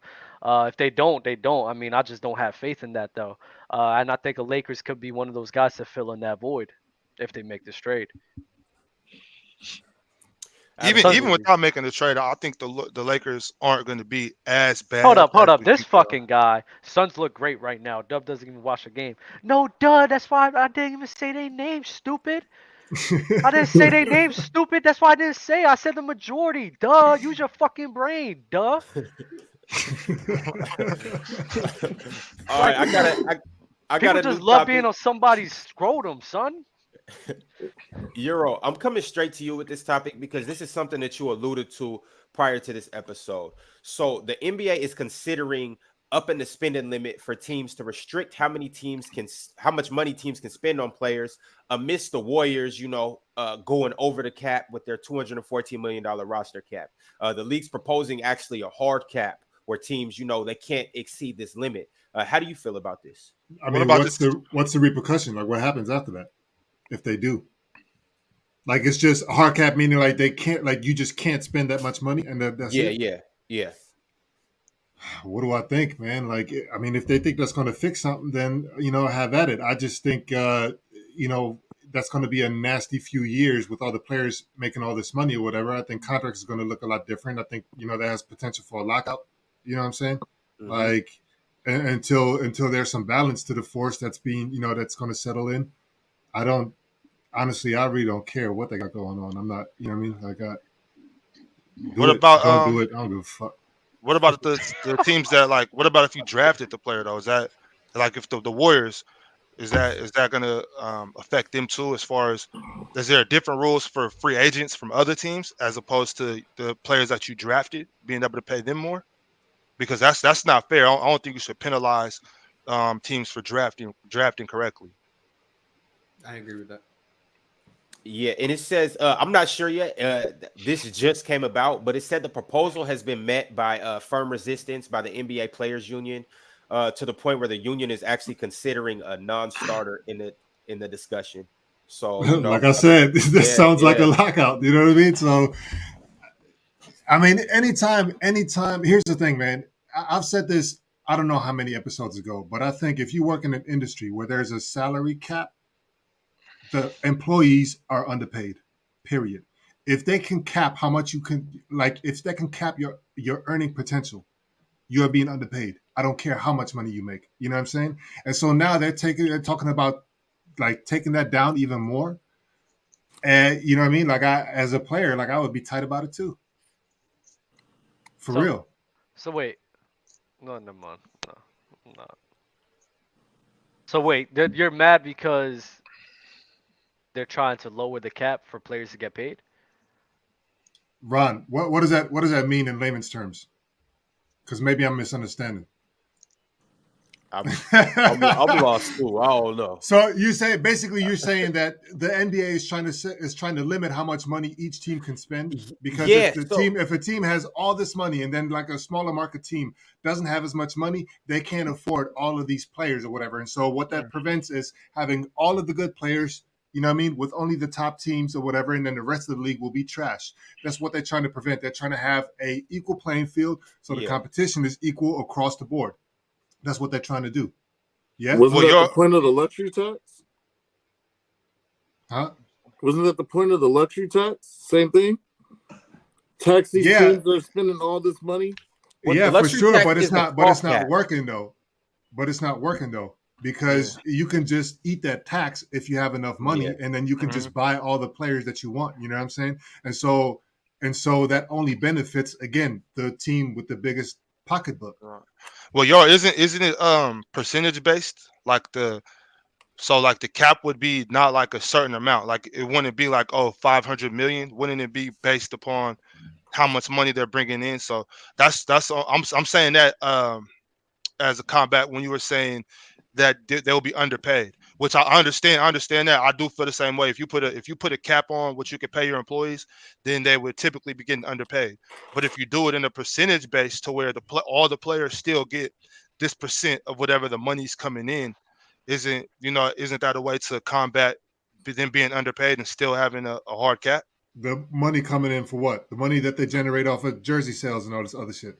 I suppose whatever money they use to pay the players, whatever comes from TV contracts, all of that stuff. So if they keep it in the percentage base to where the players automatically get this percent of all the money that comes in, is that a way to combat them from being underpaid?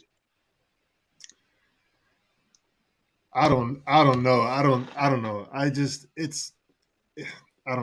I kind don't of know. like it though because if Mr. Income is saying they lowering it so that they don't have to pay the luxury tax and everything, that way I don't mind it actually. I think that's a good job. They don't want super teams to be a part of the NBA no more. I think that makes the league overall a better place. Um, yeah, I mean I like it. And this is in light of the Warriors situation. You know, they're spending 214 million next year. You know, obviously they have Steph on a max, Clay on a max, Draymond on a max. Poole just got signed to his extension. Wiggins just got signed to his extension. And on top of that, we can even reverse the wheels back to KD when he came in and they paid him all of that money. Then you also got to look at teams like the Lakers, for instance. The Lakers, for as long as we can remember, have always spent a lot of money on big time players and whatnot. The Miami Heat. So how Dub was saying, the league is trying to balance out things. We can also jump to another sport like baseball, for instance. It's the reason why the New York Yankees are always good, because they spend the most money because they have the most money. So Because they're in that's the kind of biggest what. market. Yeah, exactly. So that's kind of what the Warriors are kind of turning into, and I think Adam Silver is trying to actually prevent that. So Yeah, but fair I right think for the that's a smaller bad market teams. comparison because Because the Warriors are drafting. we have big market teams that have a lot of money on their hands that spend a lot of money and they've been trashed since, for example, 1973. You know what I'm Damn. talking I about. knew you was Damn. gonna The hit the Knicks, that's an anomaly though, Euro. Like that's Is like it? the Knicks is just historically a terrible team. So it's like I get what you're saying, but it's like, oh, that's a wild context, Ben, because that's not the majority of It's cases. not a context, Ben. Well, Patrick Ewing didn't have It's to miss that crazy. layup. It's You a know. crazy context, Ben, No, because I but that here's the thing. I wasn't the one that introduced the context, Ben. Ron was the one that brought baseball into the mix. So that's the context, Ben, right there. I'm just going off for what he's saying. Nah. He's saying what Ron was just saying was just giving an example of what he believed the Warriors are doing. What you're saying is the New York Knicks is a historic for spending mad money, not being successful. Well, that's not always the case. A lot of the times when you're spending mad money, your team is majority of the time successful. You get money for a super team. The comparison that I was drawn was the Yankees are always good because they spend the most money. In baseball, it's like generally speaking, the team that forks out the most money is going to have success. And basketball, it's not necessarily always like that. There are teams that have like a big budget that just can't make anything shake because you have other things to consider. And like for example, players want to be with a franchise or with an organization or not, wanting to be in that market or not. That type of shit. So I think in baseball, it's not like that for other reasons. Simply, namely, I guess, marketability of players. You know what I'm saying? Like that. I think They it's the don't really same. care. I think it's the same thing. I think everybody wants to be in New York, but in New York Yankees. But for the New York Knicks, nobody wants to be on the New York Knicks at all because That's my they're point. the New York Knicks. So it's a different scenario because the Yankees is a team that a bunch of people will be honored to be a part of, and the That's Knicks what is I a team. said. And so that example that Ron gave is not applicable. So why Is bring this? that? Why, I why bring I baseball in think this? it. I That's think what I it. said. No. What I think Ron is applicable because what he's saying is basically creating super teams, using all your money to get all of these players is what he's talking about. Because that's what the Yankees do. They get all of these multitude of talent on one team and try to stack the deck. And the Warriors have done that. Miami has done that. Brooklyn tried to do that. Like the Lakers are trying to do that. Like that's what they try to I do. mean, that's the name of the game. You're trying to improve your roster. If you can get more better players, then get more better players. And I mean, that's literally the 100%. But what Ron concept is of team sports. You know what I mean? Of team competition. 100%, but what Ron, I think a lot of people who agree with what they're doing is saying is, no, let's keep this all. We don't want super teams. We want this competitive. We don't want everybody to stack the deck. As a team, if we're the GM of the team, of course we're going to do that shit. But as fans, it's like, nah, I want to see these guys battling, really showing who's the best. It's a shame that fucking Steph Curry, Klay Thompson, KD could just stack the deck all on one team. They waste some money and just run the league Is for it so long, you stacking the know? deck though? I don't know That if was we can stacking. even. They That was absolutely stacked they the deck. stacked the Warriors deck. stacking the Don't deck. do this. Yes. They Was it the stacked the same So deck. thing when drafting, Braun so went to drafting Miami? means stacking the deck. No, Yeah. because No, here's the Were thing, you and I saying wasn't the gonna same say thing this, when Braun but went to Miami? Yo, wait, hold on. Let me address that. Euro, I'm with you on there. I think Warriors right now is being penalized wrongly because they drafted all their people for the majority of the time. I think they should be rewarded for the people in which they're drafting. But stacking the deck with Kevin Durant, nah, they stacked that deck, no, no but doubt. here's But also the that thing wasn't too. that wasn't us abusing the salary cap rules though. Everyone was just on a cheap contract, so we could do it. Steph was on 11 million. Clay was still on, I think, his rookie extension. He was on getting paid a lot. Draymond Green and signed for like that's the 4 point I'm years, making. 80 million. So And we could just even afford it. Like it even wasn't the crazy. Yeah, Heatles, all that's three of them took less money. no, Yeah. So they don't absolutely. so they But don't fall victim to that. I mean, but they still had they were still on a max contract though.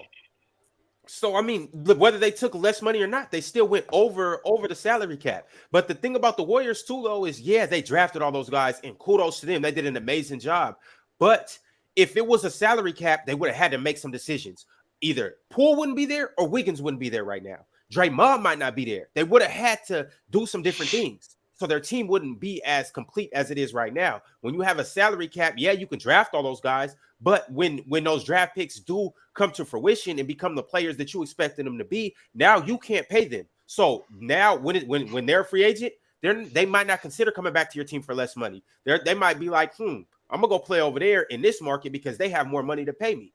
But here's the thing: if that is the same across the board, then I'm not going to nobody can say anything because that's just fair.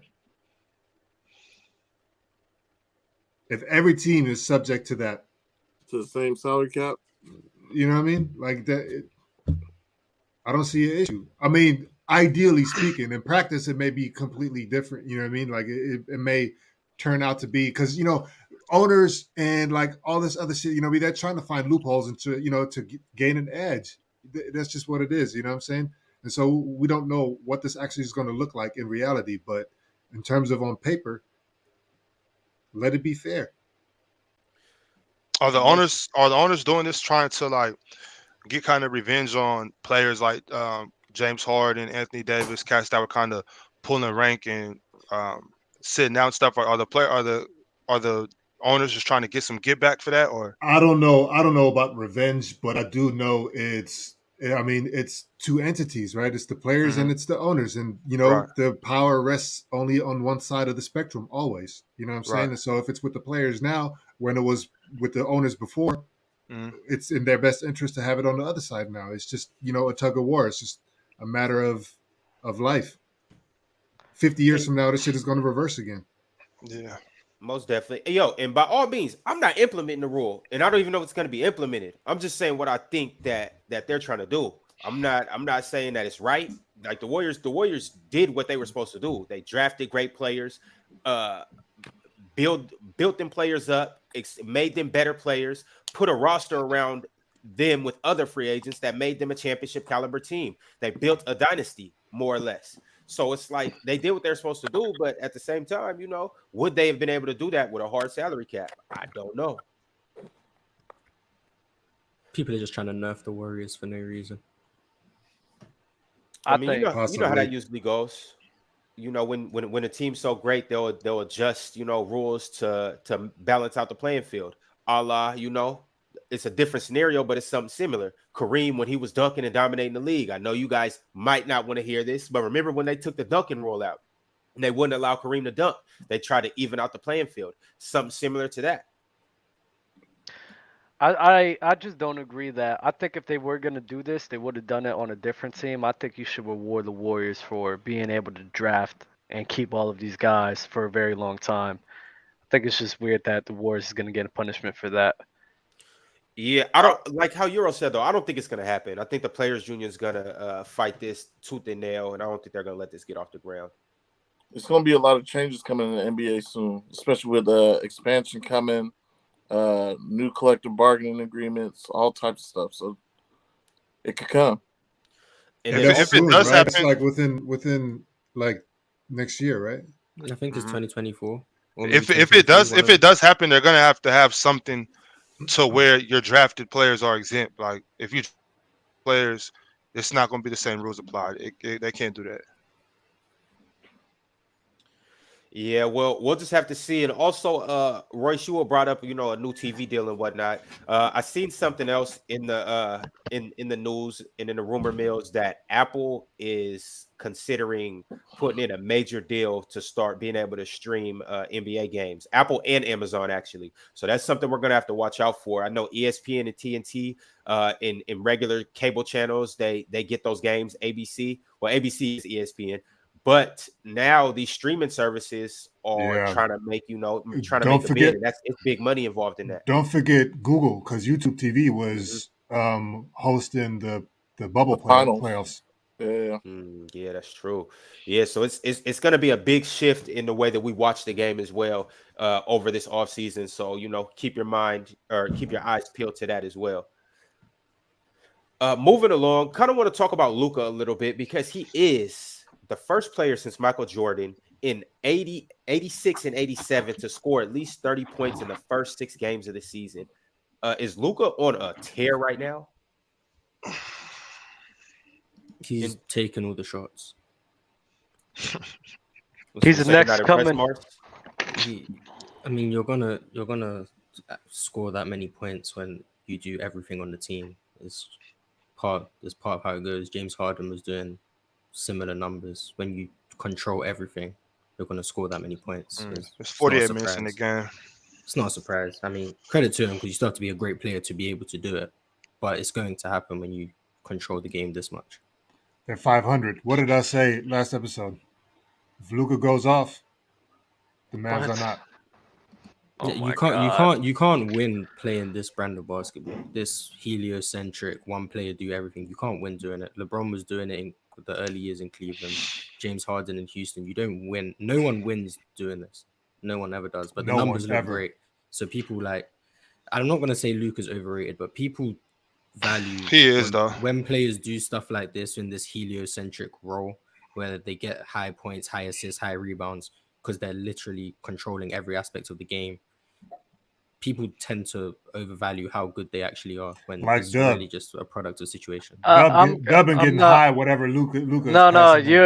you're just saying a bunch of nonsense right now because I mean the team is 500 record right now, but I mean they still playing a good brand of basketball. I do agree with you where I think it'll be difficult for them to win in the postseason with one guy being so dominant. But in terms of regular season games, they're not Yeah, gonna they'll be be fine three in and the three. regular season. I mean, Yeah, James Harden's and regular season teams were good. LeBron's were good. Like this works in the regular season. It's the playoffs where it doesn't work. and, You and, don't The have and that. only way I it agree. works, the only way they win in the playoffs is if they play Chris Paul in it. That's it. But that's where, like Mars, I agree. That's But it, that's bro. where, like I agree. Like I agree with you there and everything like that. I don't think that that's a good brand of basketball to play. But you're saying, oh, they're You three just and said that's a oh, good brand of basketball. they're three. You're saying they're 3-3 right now. So like my point is proven. No, bro, they lost every fucking close Bro, game. They're you losing. just said you agree That's with a Mars. terrible and you brand of said, and basketball. I said Duh. the exact same thing that Mars said, and you said you disagree with me though. I disagree with you because when we talking about postseason, right? When we talking about postseason, right? I think that brand of basketball probably won't work. But shit, if anybody could do it, I might have to lean more towards Luka because what he was doing, especially last season, bro, uh, getting those guys wide open and shit. The Dallas Mavericks were losing games because they were just missing shots. They were just missing shots. And right now, you're saying 3-3 right now, Euro. What the hell are you talking about? They're competing every fucking game, bro. They lost by 2 points twice. They lost by 5 once. Like, what are we doing, bro? Obviously, it's working. Obviously. So, what are you complaining about? I'm just saying it won't work in the playoffs. It works in the regular season. I think they've had the highest offensive rating ever a couple years with Porzingis. It works in the regular season because he's such a great offensive player, one of the best in the NBA. But in the playoffs, it's not going to work. I view it similarly. You might not agree with the comparison, and just let me explain the comparison. When we talk about a guy like Rudy Gobert and how he anchors an elite defense in the regular season all by himself, he's the lone rim protector. He can anchor that defense all alone. Then the playoffs come, and you realize once a team can key in on that he's the only positive defensively on that team. Once teams can key in on him and kind of slow him down and neutralize his defensive impact, the team falls apart. Similar to these heliocentric offensive players, that people don't seem to talk about this a lot. When you can slow them down offensively, the whole team grinds to a halt because there's no one else to do anything on the team. And that's why I think it's very comparable to a Rudy Gobert, where he anchors a whole defense in the regular season.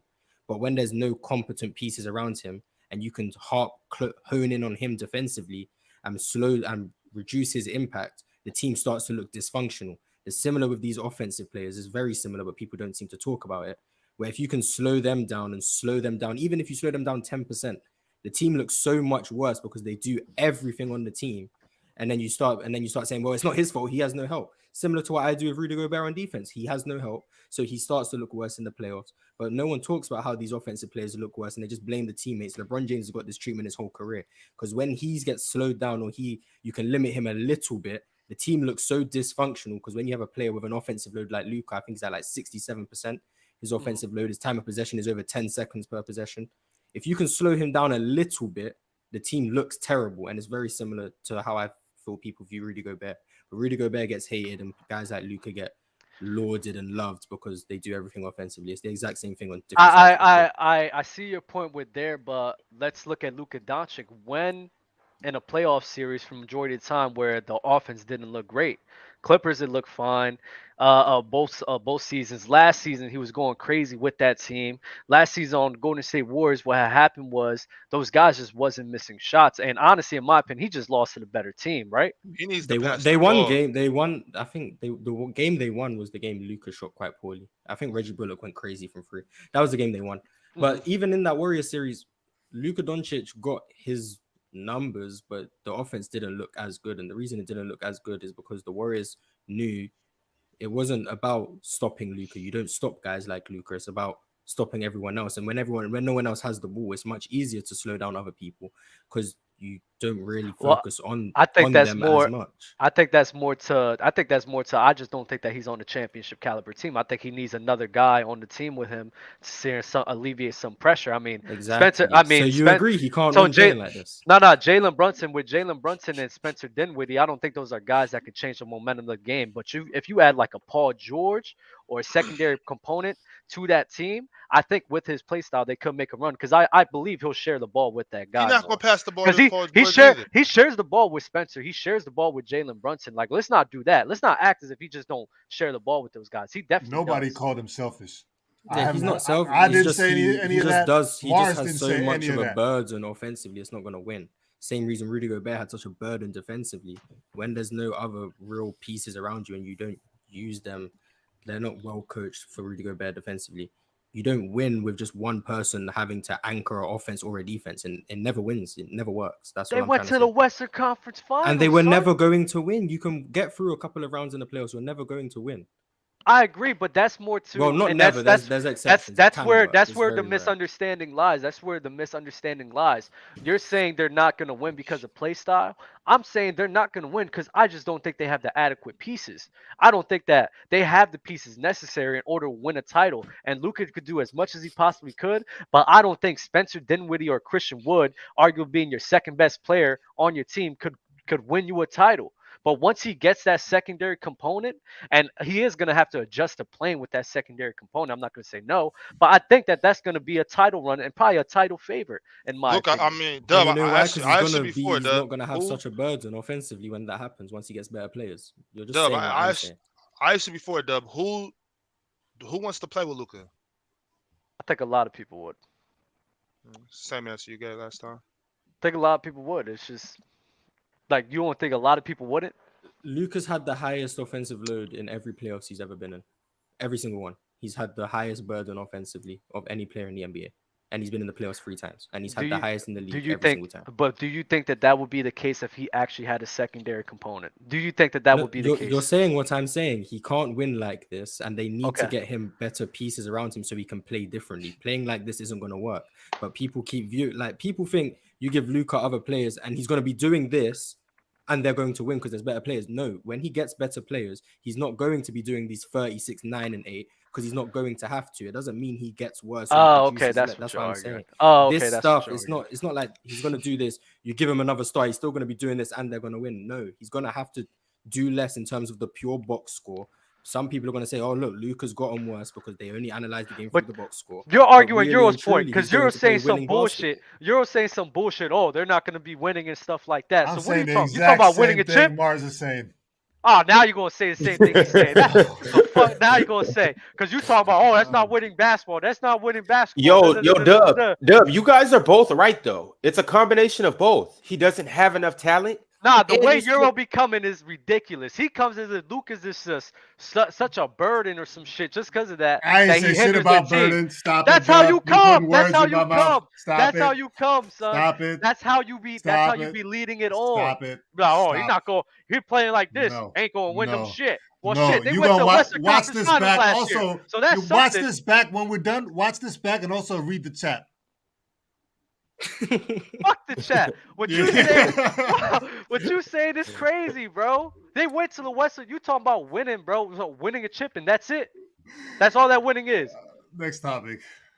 Fucking nasty, but Dub, I mean, keep in mind too. I think they overachieved. I think we can all agree that they overachieved. I think if the Suns don't have a colossal meltdown and don't go through what they're going through, if the Suns don't have Chris Paul, I had them beating the Suns prior to the series, so they did what I expected them to do. But well, maybe not. I thought they overachieved. I didn't think they stood a chance to beat the Suns. I think Jason Kidd deserves a lot of credit for what he did in that series against the Suns. Nah, absolutely. Jason Kidd was a step in the right direction, but even then, though, it's like, who's the star that you could put next to Luka, and how does Luka fare when his load comes down? Let me ask you this. That's the question. I don't know. I don't know how it works. If Luka starts being less ball dominant, do you think that they could be a title contender? No. Then what the fuck are we talking about? But do you think Luka will be? I think the question is, do you think Luka will be less ball dominant when he gets stars around him? I don't Do you think so. how he plays is a product of he has to It's a do product. this, or do you think It's a product. this is who he is regardless of who's around him? I think that's where people disagree. It's Some a people product. say he plays like Are this you regardless. asking me? And so, yeah, it's a question. So I think that remains to be seen. I think he's young enough to, add another facet to his game, and that could include him learning to deal with another player that's just as quote unquote dominant or that needs the ball just as much as him in order to make a winning recipe. If he's able to figure that out, which I think he could, you know what I mean, especially with a coach like he has, and with the talent that he has as well as an individual. So I don't think there's anything in his way that prevents him from that. But here, That's where the polarization comes from with him. Some people believe he can't change and this is who he is, and some people believe he's only like this because of what he has around him. I see him share the ball with a Tim Hardaway, Jalen Brunson, with a Spencer Dinwiddie. I've seen him share the ball countless times. There's no reason for him not to share the ball. He shared the ball, but he still had the biggest usage rate. Mars just told you that. So how much did he really share the ball? He has the biggest usage rate because they have no choice. When Spencer Dinwiddie and Jalen Brunson on the court with him at the same time, or Tim Hardaway, Jalen played in New York. Jalen plays really did share the ball. Jalen, we'll say Spencer Dinwiddie. There's times, he'll be out here, bro. He'll give him the fucking ball. And then what does he do? And then what does he do? He just stands at the wing and stands around, right? Yeah, that's what the fuck he does. But that's him allowing some. Yeah, but Mars, that doesn't help your team. But Mars, that's not the point that Euro's saying. The point in which Euro is saying is he doesn't believe that he has the capability of just allowing somebody to be themselves. I'm saying no. He's clearly showing that. Dub. When Luka dribbles around for 13 seconds, finally goes to the rim and then gets triple teamed in the paint, and then finally looks for Reggie Bullock in the corner to pass it to him. But that's not really good offense, bro. It's like he's forced to pass it out to a shooter. That's not really good offense. A lot of times he's not forced. He creates that play, bro. He creates it a lot of the times. He forces that shooter open. Yeah, he does create a lot of good looks, and that's why it will work in the regular. So what you saying, Euro, Mr. Laughing, Mr. Laughing my ass off? I'm saying you got it, Dub. You got it. I always got it. Euro, I got a question for you though. What's up? So I know you're saying that his usage rate can't possibly come down and whatnot, but how long? His usage rate can come down if he has another star player, but how long do the Mavericks have to take to get him that star player before? Because I didn't put no ifs in this. I said definitively the way that they are playing right now, they're not getting shit done. I said this last episode, I said this last season, and I said this before last season. I'm saying it this season too. The way that they're playing right now, they're not getting shit done. I don't give a fuck how many points Luka is putting up. And the more Luka is going to push the issue, you know what? I'm gonna fucking make this happen. Clarify. I told you, bro. I clarify this every fucking episode. I say getting shit done means getting to the Western Conference Final and beyond. That doesn't make sense if you understand that the talent isn't there. That doesn't make sense, Euro. If you know that the talent isn't there, but then sit here and say the way to play. And so, what do you think Luka can do if the talent isn't there?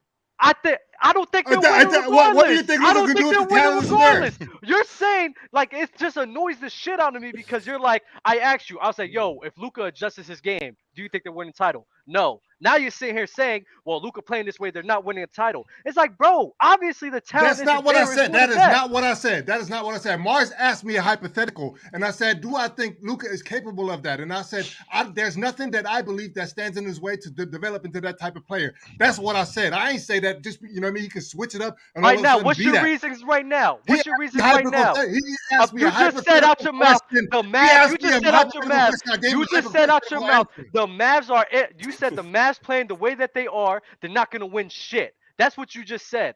But that's what I said. That's what I've been saying. Have they won shit? Have they won anything, Dub? Have they won anything? I asked you 5 minutes ago if Luka adjusts his game and they play the way that you want them to play. You just said that they're not winning either. So which one is it? Have they won anything? That's what I want to know. Have they won anything? Which one is it? Yes or no? Which one is it? Have they won anything? Yes or no? Tell me which one is it? No, they have not. That is it. I don't know. I don't know with you. You're confusing me. You're saying talent for one. Now you're saying play style for the other. Which one is it? Is it talent or play style? If you say both, let's say both. I don't know what to say to you because clearly Mars literally said the exact same thing that I said. Just because you're butt buddies with that dude, you're like, oh yes, Mars. You know what I'm saying? I fuck with it, and then you fucking come back at me with that same fucking question. I reiterate the shit in the same fucking way. You're not getting it. You're not getting it. You're not getting it. Why aren't you getting it? You just said out your mouth 5 minutes ago. You said, put the headphones back on. I ain't saying shit, so it puts it back on. Put it back on. Put it back on. I'm waiting. This is asinine. This is crazy. Mars, please look at the poll. Mars, I asked you, Mars. I mean, read the fucking poll, Doug. Read the fucking poll. I asked you out your mouth. I said, if Luka and the Mavs change their play style, can they win a chip? You said no. I don't think the talent is there. Now you're saying for the Dallas Mavericks, you're losing me. I can't believe this. Get me off the tight zoom. Get me off the tight zoom. This is ridiculous. Asinine. This is fucking crazy. Like, what are you doing, bro? Hey, man, fuck this shit.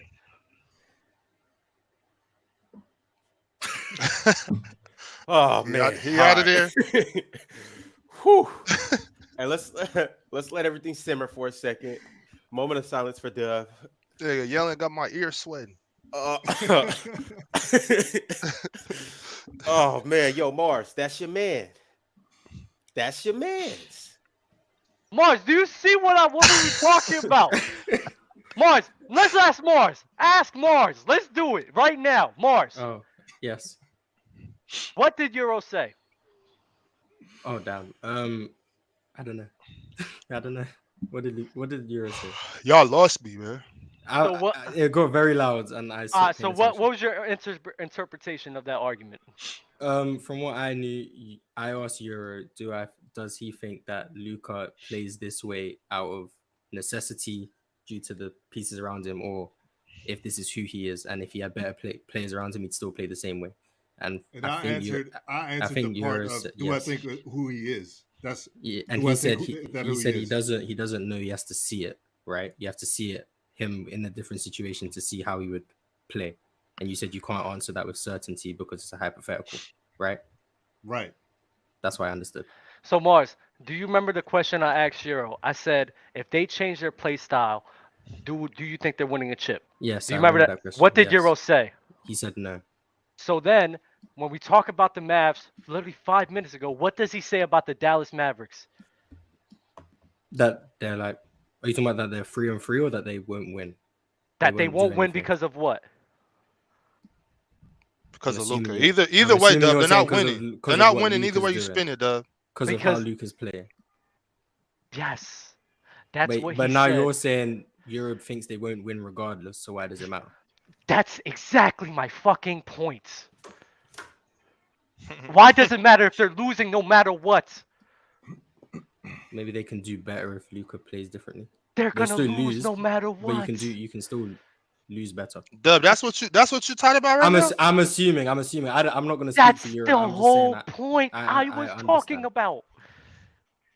So thank you. Ask Mars. Hashtag ask fucking Mars. The only non-biased motherfucker in this shit. Euro, your head on a fucking spike. Remember that. Dub, are you standing up or sitting down? Down. I was standing up, man. I couldn't believe this from my guy Euro. I love Euro. But Jesus Christ. The chat, bro. The chat don't know shit either. Because you just contradicted yourself. And the way that you can't even realize that hurts me. It hurts me, Euro. It really does. And I love you. And it hurts me that you don't realize what just came out your mouth. Dearly. All right, Euro looks like he's done going back and forth with you, Dub. So I'm gonna go ahead and get into the official NBA rookie ladder, the first one that dropped. It just dropped this morning. And I'm gonna give you the list of players and what their averages are. So you got Paulo Banchero, he's averaging 21, 7, and 3 assists. Benedict Mathurin, he's averaging 20 and 4. Keegan Murray, he's averaging 17 and 4. Jaden Ivey's averaging 15 and 4. And Jabari Smith is averaging close to 12 points. That's the the rookie ladder right now. How do we feel about this? Is it correct? Should there be some changes to it? Is it somebody that's missing? I think that's pretty fair. I don't think Jabari's been very good so far. I don't know what rookie would replace him. I think Tyrese has been better than him on the same team, but yeah. If I had to think of a rookie to replace Jabari, I like what Jalen Duran's been doing in Detroit. I don't know what his averages are, but I like how he's been playing. Who else got drafted? You know, I'm gonna insert Shaden. Oh, I like Shaden Sharp a lot. I think he's been better. I think Jabari Smith shouldn't be there. Jabari Smith hasn't been very good for me this season. I think he's had maybe a couple good games. I think defensively he's been good. Offensively, he hasn't looked great at all. But I don't fully blame that on him. But just based on this, I don't think he could be in the top 5, in my opinion. Jeremy Sohan on the Spurs has been good. I think he's been better than Jabari Smith. That's probably it right now, but he's not in my top 5. What was the question? What was the question? Just talking about the NBA rookie ladder that just dropped today. I'll run it back for you. I know you're probably still, letting off my fumes. seat. I broke my seat. I had to fix it. Yeah. All right, you good to go? You ready to rock and roll? Yeah, it's good now. Yeah. All right, bet. The rookie ladder right now is Paulo, Ben Mathurin, Keegan Murray, Jaden Ivey, and Jabari Smith. Yeah, I'm not mad at it.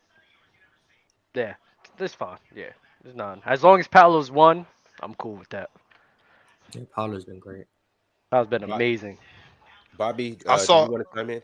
Oh, go ahead. I saw somebody mention my guy Mark Williams. I haven't been able to watch much of the Hornets. Hornets, but I've always been real big on Mark Williams. So I'll just shout out to Mark Williams. I hope he's as successful as I think he's going to be. I haven't seen much of him. I don't think he played when we played Golden State, so I haven't seen much of him. Right. But I'm a Jabari State fan. I've watched every game so far. And you're going to continue to watch every game, all 82? I watched every game for them of like the last 2-3 years. Yes. Okay.